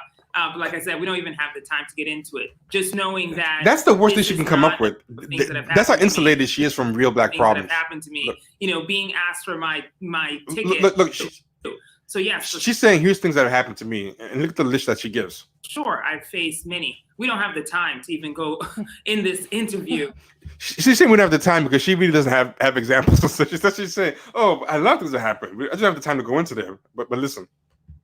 To go over the examples that I have of things that have happened to me. Being asked for my ticket after sitting in my first class seat is just one of the small ones. Yeah, it's one of the small ones. Okay, so what are the big ones? There are some more aggressive ones that I could tell you about. Oh, sure. What are the more aggressive ones? But like I said, we don't even have the time to get into it. Oh, convenient. Just knowing that this is not about class. This is not about socioeconomics. This is about the skin color. Also, this is crazy. This is not about class. And people talk about like the race reductionists, and I think the race reductionist is kind of exaggerated. Like a lot of class reductionists like to pretend that there's this proliferation of race reductionists who don't believe in class at all. Like to them, they think anybody who talks about race at all is ignoring class, But this is actually a real life in the wild race reductionist. She's pretty said, like, her biggest problem is being asked to produce her first class ticket when she is in first class, and she can't even think of a better example. She just kind of brushes it aside. Oh, that's so much worse. I can't even get into it, because she doesn't have anything on hand to say. But she's called on to talk about people like Breonna Taylor and George Floyd, who are not rich, who aren't flying first class left and right, who aren't getting plush jobs at Endeavor and Apple and Uber and Papa John's as a racism fixer. And on a panel where she's asked to talk about them, she's going to straight up say it's not about class, So she's like flattening and trying to make it seem like her problems are the same as her. And it is about race, but it is about class too. And you have to say that, because if you make it about class and admit that there's a class action along with the race action, then why are they going to have you there? They might as well start asking people in the street, and you don't want that. You want to be on these panels. This is about the skin color that is being attacked constantly, and that none of us are immune from it, not even me. I was listening to your IG Live last night, and you talk about how you're a first generation American, but your roots run deep and proud in Ghana. And you make a specific point emphasizing diversity, not just diversity in general, but diversity in Blackness. This was very interesting. Mm-hmm. Yeah. Well, my former boss and good friend Spike Lee said it best, that we are not one monolithic group. And often I think we talk about Blackness and we think it's just one thing, and it's not. I mean, this is part of the reason why I share the mic now also is important, because we gathered 50 Black women who are as diverse as we come. Like, why is any of this necessary? Why is it even necessary thought that she's from Ghana? I'm glad they're doing it, because I think a lot of these people don't want to put that in the forefront, So I'm glad she's doing it, but it just kind of shows. But she's talking about the share the mic now thing. And again, what does that have to do with the George Floyd? Different jobs, different interests. This is a job fair. In fact, we didn't put one mission down to address. We just said, say whatever. You did it because you don't stand for anything. You don't have a mission except for clout. Like, the only mission for an influencer is self-actualization. Like, that's the only thing influencers do. That's why Obama is the first influencer president. He didn't do anything to elevate the Democratic Party except elevate himself. The only thing that Obama created as a legacy was the self-actualization of Obama. I got that from Irami, past guest of Champagne Sharks. Yeah, but that's what influencers do. The only thing they can contribute to anything is their own self-actualization. They'll get you a certain amount of eyeballs, but they will always do more for themselves than they do for you. At the end of the day, they will get more out of you. and then you get out of them. Their biggest accomplishment in any given scenario or job is their own self-actualization. Whatever is on your heart and whatever action you want your followers and the people who are watching you to take. And we got 50 different answers. You know, there's so much that needs to be understood about the diversity within Blackness and the beauty of Blackness, which is then what adds to the value of Blackness. And that perhaps if we were more educated about the differences, we wouldn't lump everything up into. What does that have to do with anything about being educated about the differences in Blackness? What does that have to do with George Floyd and the police brutality and stuff? One terrible pot. This is only about her. She wants to be appreciated, and Lovey Jones and her ilk. Lovey Jones is like Nigerian. Like, this is about their own brand. Educated. She wants the brand of educated foreign descended Black to be more appreciated, because that helps her brand, and she wants white people to kind of appreciate her. So first, they kind of use a lot of the problems of American Blacks to kind of get a foothold and get access to the mic. But then once they're there, they want to get people educated on their own brand. Self-educating. I hear you. And really my last question, Bose, is that, you know, in all the things where we as a society can improve, in business, in policing, in healthcare, in education, in mass incarceration, in just but I just like that they just talked about share the mic, hashtag, and first class seats, and at the end she's throwing in, oh, and by the way, in policing, in healthcare, in this and that. Like, what makes this woman qualified to talk about any of this stuff? Like, she's just a lady who just runs diversity panels, you know, and nothing she said has had any type of depth to it. Unconscious bias. What is the one, you're a woman of action. What is one actionable item that we can do today to bring about positive change?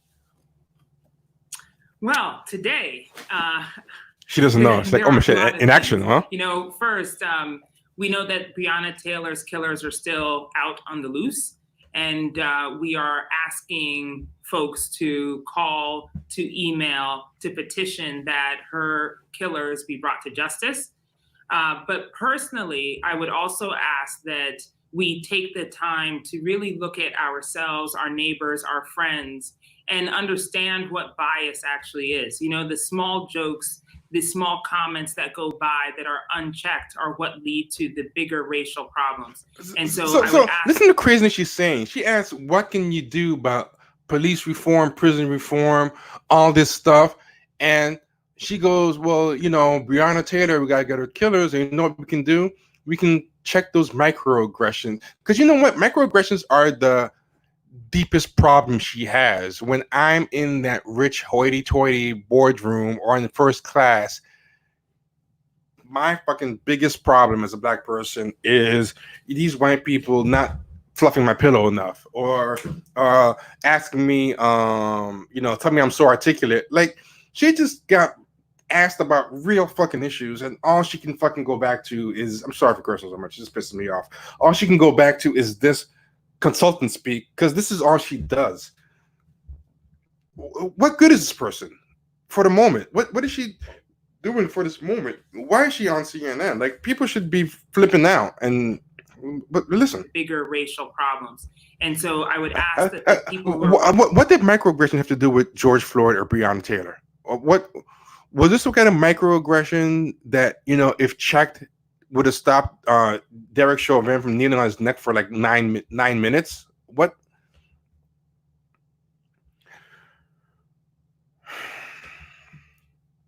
I'm sorry.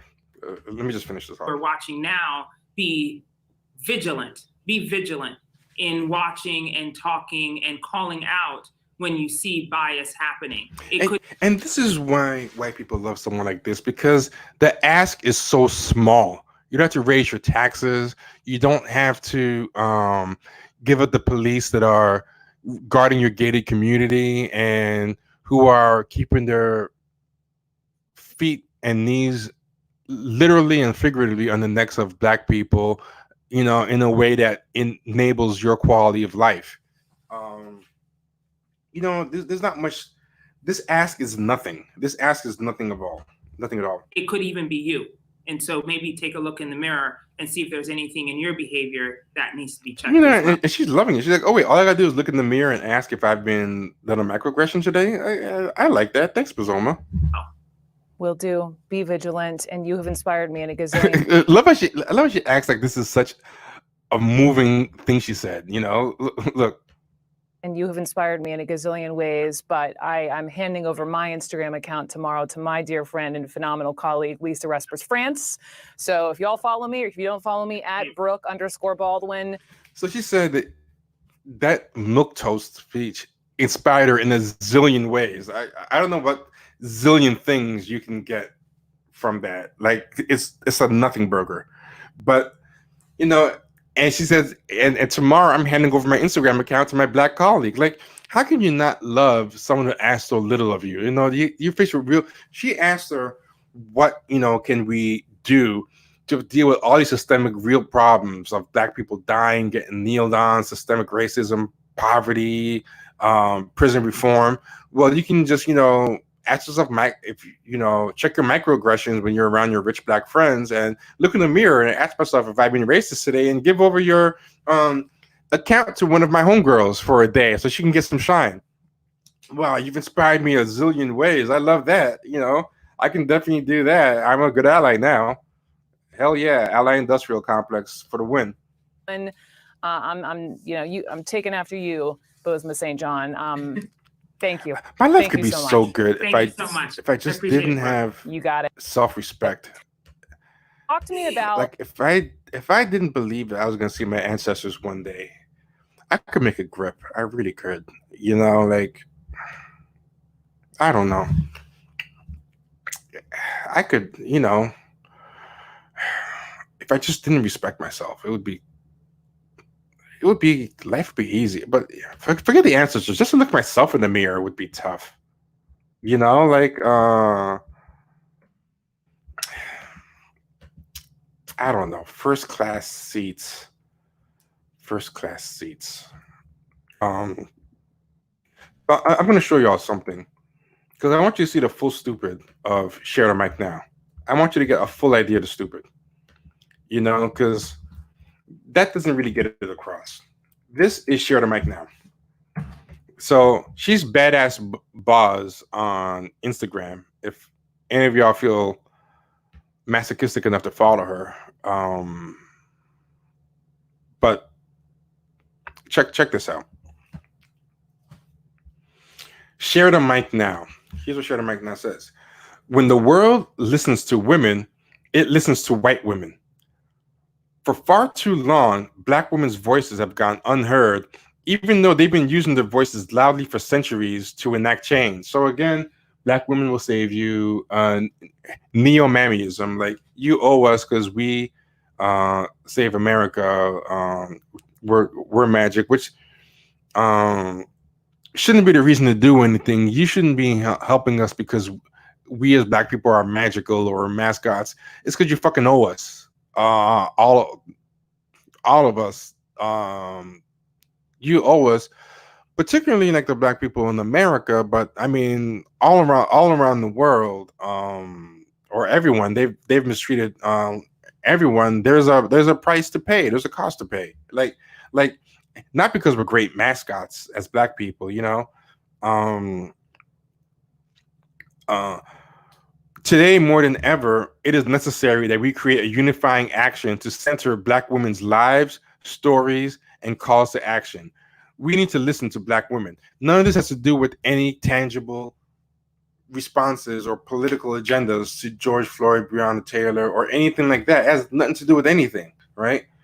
What is this a response to? We have to listen to Black women more than ever. Okay, listen to them say what, do what. Or what are the solutions? Why only Black women? Why can't Black men be listened to as well? You know?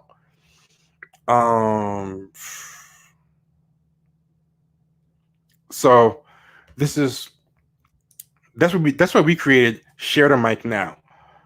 So these people are just using like dead Black people's bodies, dead Black men's bodies, Breonna Taylor's body, to just create a freaking social justice ice bucket challenge. Like this is just the ice bucket challenge. This is just a stunt to promote. This is nothing but to get Black women audiences. That's what like how sick do you have to be to see somebody kneel on someone's neck for 9 minutes, or hear about a Black woman who was shot in cold blood and her boyfriend had to buck shots in defense of her, and get locked up, even though he was eventually let free. Like, hear all that injustice and think, oh my God, me and my homegirls, we can use this to get on some white influencers Instagrams. Like how sick, like think about it. Like, this is so normalized that I think we take this for granted about how sick this is. Like stop and really think about that. Oh. Yakub said I couldn't have endured 3 hours of this. Yeah. I mean, it wasn't all this, but oh yeah, this is a good point. The ice bucket challenge at least accomplished something. It raised some money. You're right. This does not accomplish anything. It's insult to the ice bucket challenge to call it this, right? So tomorrow, Black women will speak from the Instagram accounts of white women. I will be on Kourtney Kardashian's Instagram account. I guess the great white whale would have been Kim Kardashian's, but I guess it is for Kourtney's. If you could have gotten, but to give an idea, Bazoma has 268,000 followers right now. I'm not sure what she had before, but she has 268K followers now. So this is probably after her boost from Kourtney Kardashian. Do you know how much Kourtney Kardashian has? Kourtney Kardashian has 94.8, let's just say 95 million followers. So basically, all she did, can someone do the math? How many times does 248,000 go into 95 million? Can someone do the math? Like, how many more times followers does Kourtney Kardashian have? I don't have a calculator handy, but let me see. This is what her big sacrifice was. Her big thing. 248,000 divided. Let me do the other way around. 95 million divided by 248,000. 95 million divided by I'm all thumbs. 95 million divided by someone said that's 383 times more. So basically, all she did, like, her big takeaway from the George Floyd thing and the Breonna Taylor thing was, I'm going to get my social media account on a platform that's 383 times bigger. Now, mind you, the number that we're looking at is after she did the thing with Kourtney Kardashian. So it's probably jumped up a lot. Like, so off of 95 million people who saw it, she ended up with 248,000. So she might have had a lot less before. 380 times is what we have now. Does anybody know? Is there a way to find out what her follower count used to be? If anyone can find out, please let me know. I would love to know. So what happened? It happened on June 10th. I don't really know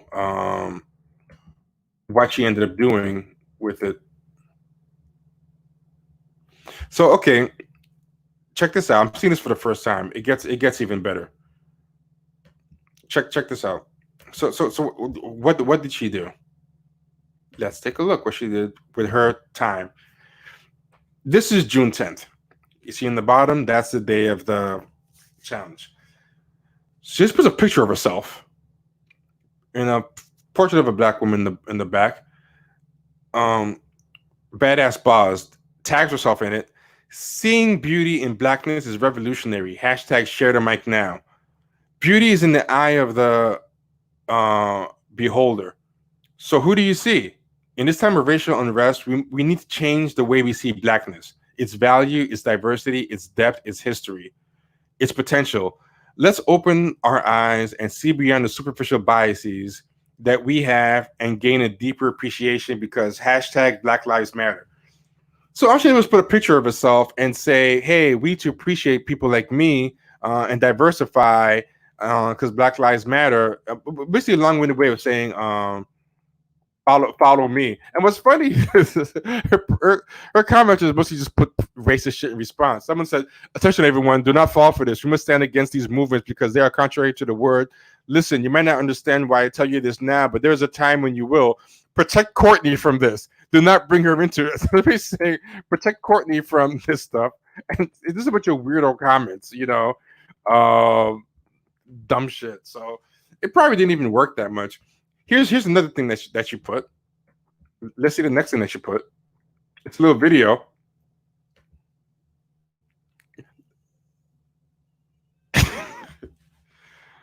Oh God.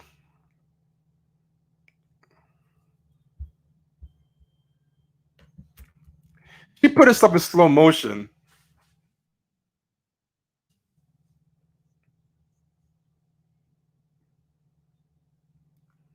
Oh my God. This is so fucking narcissistic. I'm gonna get a copyright strike for this, but it's worth it.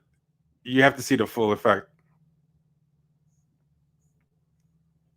What does it have to do with any real issues? This is the action that you have to take for George Floyd and Breonna Taylor. To go to Kourtney Kardashian's page and look at this. Like basically she just basically used real deaths, real protests, real riots as a way to guilt Kourtney Kardashian into putting slow motion selfies of her to her 95 million followers. And then what does she talk about? Listen to this post. This is what she uses to talk about.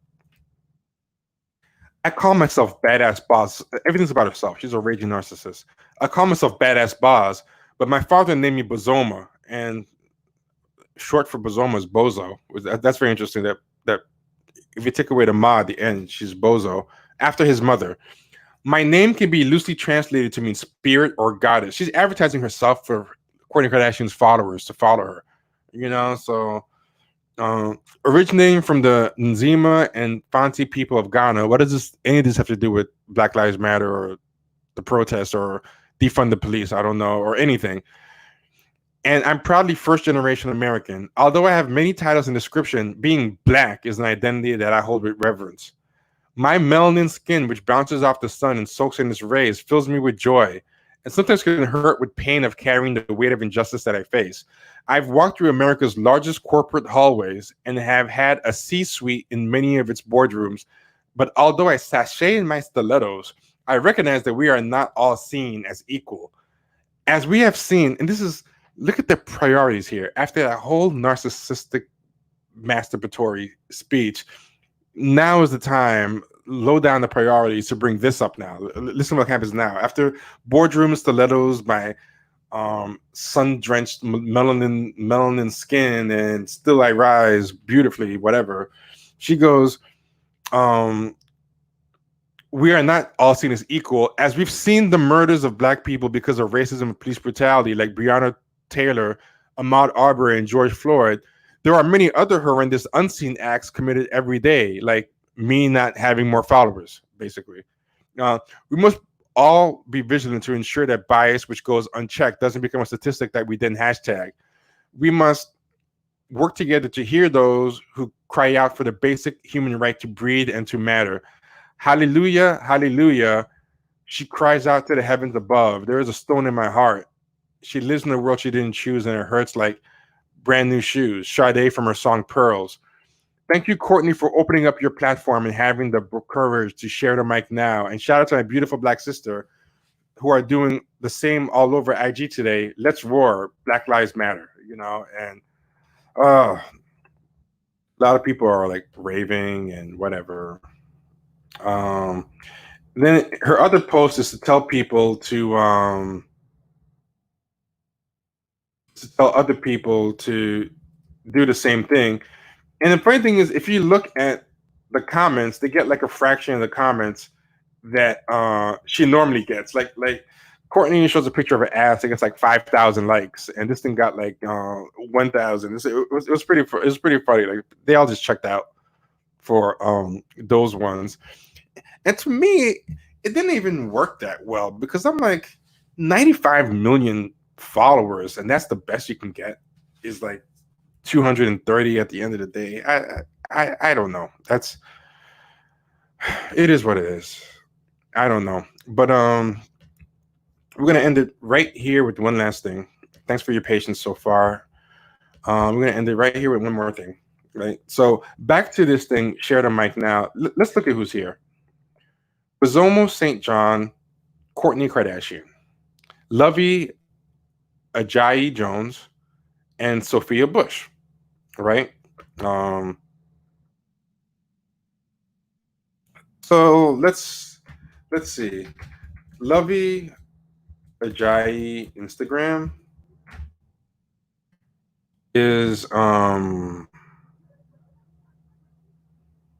291,000 followers. Sophia Bush's Instagram is 3.7 million. Significantly less than Kourtney. I just love that Bozomo saved the best for herself. But bless her, why not? Might as well. So I wonder what did Lovey share? But maybe Lovey dropped some real knowledge out there. Let's see. Maybe Lovey took it to the streets and let people know what's what. I got a feeling she did. So let's check it out. I got a feeling Lovey really dropped some knowledge. So okay, here's a selfie. That's nice. Hey everyone, I'm Lovey Ajayi Jones, and I'm a writer, speaker, side-eye sorceress, and professional troublemaker. My purpose is to use my words for a greater good. Ultimately is my name. I have 2 podcasts, and I stand for community. We must brag on ourselves in a world that wants us to be quiet about our awesomeness. We must loud it. I'm a race of one with myself. Why did you come on and say you're a race of one? What kind of pro-black message is that? What I commit to is being better than who I was the day before, because I will never claim perfection nor be at home on pedestals. Capricorn, wife of CRJ, daughter of OBA, sister to KOF. I'm a proud Nigerian, Chicagoan, and Black woman. I dance a lot because there is so much to be thankful for. My love language is shoes. I'm excited to be on here on Sophia's platform, and I love her dearly. Today, let's talk about speaking truth to power. Share the mic now. So she basically dropped a commercial for herself. Here's a video she did with another girl. Hey everybody, I am now live. This is Lovey Ajayi Jones. I am at Lovey, Luvvie, and Sophia Bush today is sharing the mic now with. I'm not gonna watch that. I'm not gonna put you guys through that. You guys don't deserve that. It's gonna be dumb. It's gonna be dumb. It's gonna be dumb. I mean, you guys get the point. You guys get the point right now. There's nothing else to say. But yeah, I mean, one of them got Julia Roberts. That's a hell of a get, But yeah, I mean, Tarana Burke, notorious for tweeting, "Why is it my job to go after white men with Me Too?" That's a real tweet quote that she said, because people were asking me, why are you only ever going after black men? She basically straight up said, "It's not my job to go after white men." She's someone that really needed on a platform to champion George Floyd and Breonna Taylor. Like, the social justice influencer game is the most disgusting thing, but it's incredible how normalized this thing. This thing should be a laughing stock. The fact that this thing, people co-signed it and allowed it to work, is just insane to me. It's totally insane to me, and it really just kind of shows. I don't know. I think it's a real important place for Champion Sharks, because as long as this stuff happens, and I just feel like no one's talking about it. Like, it's like, I think we're crazy sometimes. I'm like, are we the crazy ones? And I don't know sometimes. Like I really wonder. But um, whew, I want to give you one last idea of who these people are, right? And then we're going to end it off there.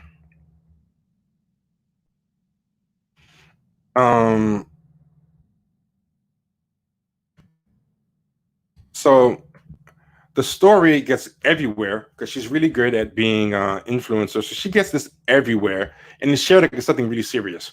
How Bazoma St. John is amplifying Black voices through white celebrities' Instagram accounts. This is a serious story on Forbes. Like, so many places are giving into this and acting like it's something great. And you know, something I'm not crazy about with this woman is she's going everywhere. Corporations need to put their money where their mouth is, and she's always getting like these things are getting corporations to pony up money to like questionable causes. It doesn't even go to like the streets or people on the ground or anything grassroots, just her and her friends or other foundations. But look how she types, and this is a third example I've given of this today of how they performatively act Black. This is the cultural iceberg. She tweets this, and her and Lovey do stuff like this all the time. Oh, I was expected not to slay when I'm asked to speak at Harvard. Ha ha ha. Nah, bae. Oh, trust and believe. There's pure joy in slaying. And I'm like, oh, you guys don't even talk like real. Like, it's so cringe, right? But this is what I'm gonna show you something about, right? Now Lovey is the second woman that she put on in that thing. Lovey's the second woman that she put on in that thing, and Lovey has this horrendous track record with saying anti-Black things, like really, really terrible. Unfortunately, this is too small, so you can't see it. But Lovey has said some stuff that is really, really questionable. I might have to enlarge it. I might have to mess with it for you to see it. But basically, she said some crazy stuff. But I'll find something else in the meantime. Since these are all too small. Oh, this one is not too small, so you can see this. This is what Lovey has said. Black folks are so touchy about Black History Month and Kwanzaa, so she's making fun of Black people, Black Americans, for being touchy about Black History Month and Kwanzaa. She's mocking them, and she goes, "LMAO, my sister just asked me, did Al Sharpton invent Kwanzaa in 1984? Child, the shade she just threw." So the funny thing is she's making fun of Black Americans, but also using their vernacular and slang at the same time for cool points. She goes, another tweet. Just because you celebrate Kwanzaa don't mean we're going to claim you. Especially not looking like Kunta's mama, wump. Call her Toby. So she's basically saying, just because you as a Black person claim Kwanzaa doesn't mean we, I'm guessing Africans. She's saying just because you, Black Americans, are celebrating Kwanzaa doesn't mean we as Africans are going to claim you. Especially not looking like Kunta Kinte's mother, wump. And she could call her Toby. She goes again, Kwanzaa. How many of the 7 principles can you name besides Jumanji, Jenga, and Moken Steph, which is an old 90s R&B group? Kwanzaa is a made-up holiday. On the 8th day of Kwanzaa, my true love gave to me a dashiki from the beauty supply. Here's the thing else she says. I should leave Kwanzaa alone, like Africans do. Oh, did she say that? Yes, she did, girl. She got some nerve. I know, right? She's really corny, by the way. She's not very funny. Another thing you said, Kwanzaa, the Milli Vanilli of holidays. Check out my piece on Very Smart Brothers. Of course, they would publish that piece. In honor of Black History Month, I must stop shaming my ancestors and go wash and retwist my locks so they stop looking like slavery and oppression. Issa Enoshi says, someone asked her, why do you frown at Kwanzaa? And she goes, I don't know. I think I'm an elitist African. Ha ha ha. Someone says, I'm not a Black nationalist. I'm a Pan-Africanist. And I'm an elitist African, she says. Then she says, this is someone, I ain't gonna lie. And notice she always tries to talk in like fake Black vernacular, even as she's dissing Black people. I ain't gonna lie. I will not be encouraging my kids to go to an HBCU, historically black college and university. It's the African elitist in me, right? So she does the same thing that Bozoma does, where they treat black people like horrible cosplay to do. Now let me ask you this: why is that woman the one that should be put on white women's platforms to help celebrate George Floyd and Breonna Taylor and bring awareness and be some kind of remedy? Like, the idea is bad enough, but these people don't even like Black American people, like that's what makes this more galling, is that a lot of these people are either people who blatantly say like they don't want to that their job is to attack black men, or who hold Black American culture in blatant contempt. Why is this person, are these people the people that need to be here? Like, that's what makes it extra insulting, is that these people have no shame on writing on a black tragedy, or using a black tragedy to their for whatever. They have no problem with that, with doing any of that stuff, but they don't actually show any respect for these people. These people have no respect at all. They don't care. They show it all the time. Here's something else that she did, and this is important. See.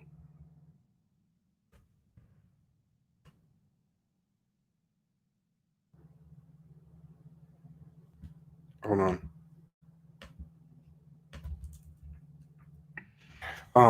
Let me see if I can find it.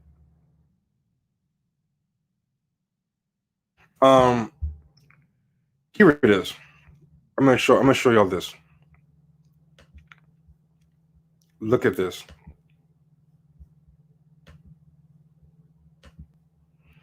Look at this here.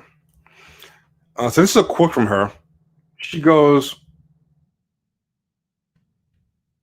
I never identified as black before I came to the US. I didn't know what black was. I didn't understand it. I didn't know the concept of slavery / the Middle Passage. I won an essay contest for writing about why I didn't think black people should get reparations. I was like, no. So she's saying that she never identified as black before coming to the US, didn't know what black was, didn't understand slavery, the Middle Passage, and she won an essay contest when she was younger, arguing why black people shouldn't get reparations. And this is from her interview. Let me know if you hear the sound. I didn't have a lot of context about race, example. So I never identified as black until I came to the US, because the concept of blackness was never a thing. Yeah. Because over there it's the default to be black. So you didn't have to define it. So I didn't even understand what black was until I came here. And even then, I didn't understand, I didn't know the concept of slavery. I didn't know the concept of the Middle Passage. So coming here, I was like, all right, cool. There's people who look like me and people who don't. When I graduated from high school, actually junior or senior year of high school, I did a couple of essay contests that I actually won. And I won NAACP AXO award for this essay and something else. I can't remember another, I ended up winning money. And the essay was, do you think black people should get reparations? And I was like, no, you didn't work for it. And I won awards. Yeah, so okay. I understand that people can change. People can change whatever. But, if you're just late to the party, you're not supposed to be leading it. You're supposed to be following. There's no reason why this woman should be on this share the mic thing, or any of these people should be doing this stuff. It's ridiculous. And yeah, and this is what I'm talking about, why I titled this America's Next Top Protesters. Someone said, and here's some more things from her, right? These are the things that were too small in tweet, so I had to open them in a different program. But look at this one. I don't know if you can read it. Akata is like a derogatory term that Nigerians have for Black Americans. So she says, "Me, Akata, a whole me. I beg come out from here with that." I guess that means get the hell out of here with that. Nothing but Niger, which is Nigerian, pumps through this blood. Yoruba, laughing my ass off. So she's saying, you're calling me a Black American? Me? Hell no. Get the hell out of here with that. Nothing but Nigerian pumps through this blood, you know? Another tweet. Epic slave cry. These people love trivializing slavery, using slavery as a punchline. Epic slave cry. Can someone explain why Black folks don't like Haitians? Is it envy from them being able to end slavery quicker than America? Shots fired. So she's making fun of Black Americans for not being able to end slavery as quickly as Haitians. It's like, please leave my people out of that. Don't drag us with your nonsense. Another tweet. Weeps in my tea. Why you crying, Miss Sophia? Because I don't know y'all no more. Epic slave cry. So she's cosplaying as Black, and she loves playing epic slave cry, and she's just doing like she's typing out slave lingo. Someone there's this dance, this Black American dance. I think it's from Chicago. It's called footworking, and someone put footworking looks like slave tap dancing over hot coals to me. #foolishness, and then Lovey adds dead. Shuck and jive game proper. So she's calling Black American dancing shucking and jiving and laughing at somebody calling it slave tap dancing. She goes, when these feet are the reason slaves created that song, Wade in the Water, it was an instructional Negro spiritual telling her to hide them. That one's more just not funny. She's never funny, by the way. She put here, I was at a ghetto funeral last year for my cousin who was a rapper and got shot. R.I.P. Cuzzo. Sigh. So many spray painted tees with his face. My cousin's name was Dookie. Ghetto Fu Negroes always come with a nickname. That's ridiculous. We're Nigerian. How'd we get hood? So she's basically saying my Nigerian cousin, who was better than that, decided to mess with the savages and become a Black American. She's like, we're Nigerian. How'd we get hood? At his funeral, there were T-shirts with his face on it, like he was one of those lowly Black American niggers. Here's another tweet by her, and she spells it with like the way that white supremacists type out black stuff. The government better owe me back like I owe my rent and give me my monies. I'm gonna be an urban youth and go buy gym shoes for no reason with it. LOL. So I think she's making fun of reparations. That's gonna be what somebody does with reparations. That's 2010. If I were Gucci, I'd ban rappers from buying my shit. They done made that brand real ghetto. Gucci ought to sue Gucci Mane. #FX hip hop. If you are an urban youth still in high school with a baby in Gucci shoes, you need your tubes forcibly tied. Clearly, you got wrong priorities. She's saying that we should forcibly tie the tubes of Black women in the hood. Black women, ghetto is if you're 21, your mama is 36, and your grandma is 50, and you've got a 6-year-old. Whew. I don't know. Yeah. So the best thing we can do for George Floyd and Breonna Taylor is give this woman a platform on a 3 million follower white woman's account. R.I.P. Breonna Taylor, R.I.P. George Floyd. These are the people we have caping for us.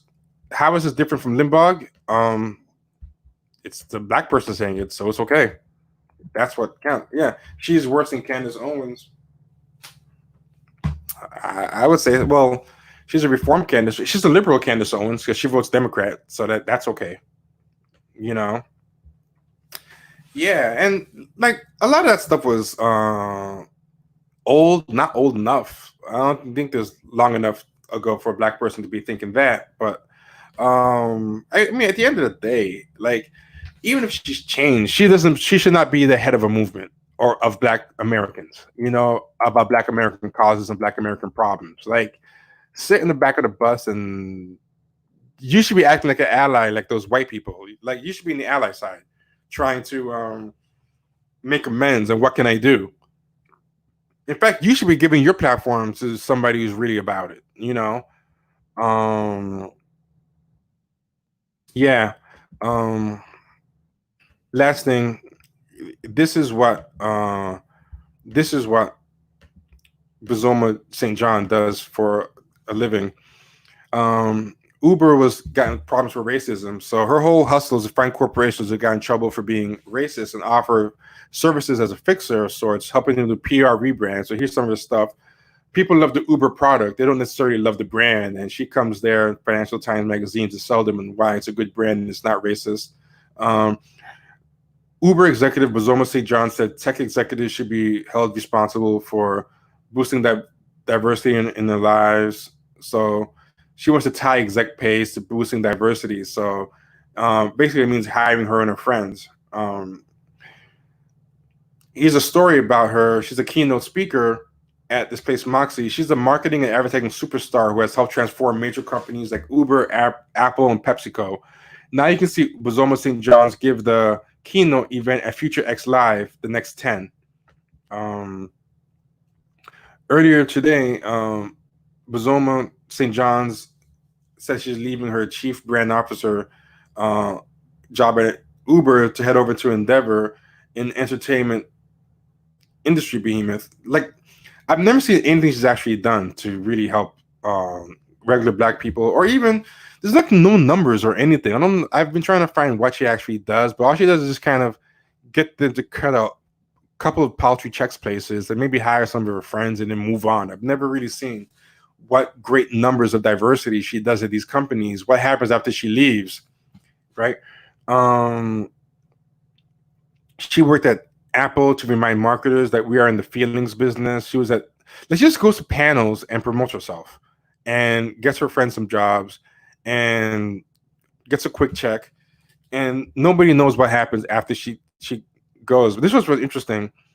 All she's really good is at promoting herself. She's what really helps, right? But this is what I find interesting. Black Girls Code turned down $125,000 from Uber, sees the move as a publicity stunt. So even some charities didn't accept her stuff. They were like, this is just a publicity stunt. So Black Girls Code actually turned her down. And some other people have too. They were like, you're not going to use us as some cheap ploy to, make Uber look good. We're good. I think the good Uber is like blood money, which I admire them. Good on Black Girls Code, And yeah, who's worse though, her or the people who keep putting her on? Good question. But anyway, we're done. Thanks for the patience. I can't believe we still have 87 people after all this time. Y'all are saints. I appreciate it. I'm tired myself. I'm more tired than when we started, but it's been a crazy week. This is not a bad idea. I was thinking about doing like a novel or some kind of pitch about like what it must. But I think we had a problem with something like this. I was thinking about it. I feel like whatever I came up with, no matter how obscene or crazy, because I'd want to do it as parody or farce, I wouldn't be able to capture whatever the true craziness is. I don't think I'd be able to do it. I think whatever these people have going on, we can only we can't even fathom how craven or messed up these people are. Maybe it is already a show. I wouldn't be surprised. But if it's a show, it's probably a show that doesn't do it critically, that plays it straight. But yeah, good night everybody, and please like on your way out, hit your super chat if you enjoyed the stream tonight. It means 4 hours of content, so we definitely appreciate the super chat if you feel so inclined. Always appreciate that. And also go to patreon.com/champagne sharks, become a member. Tomorrow's episode we have Rob Delaney, actor from Catastrophe, comedian.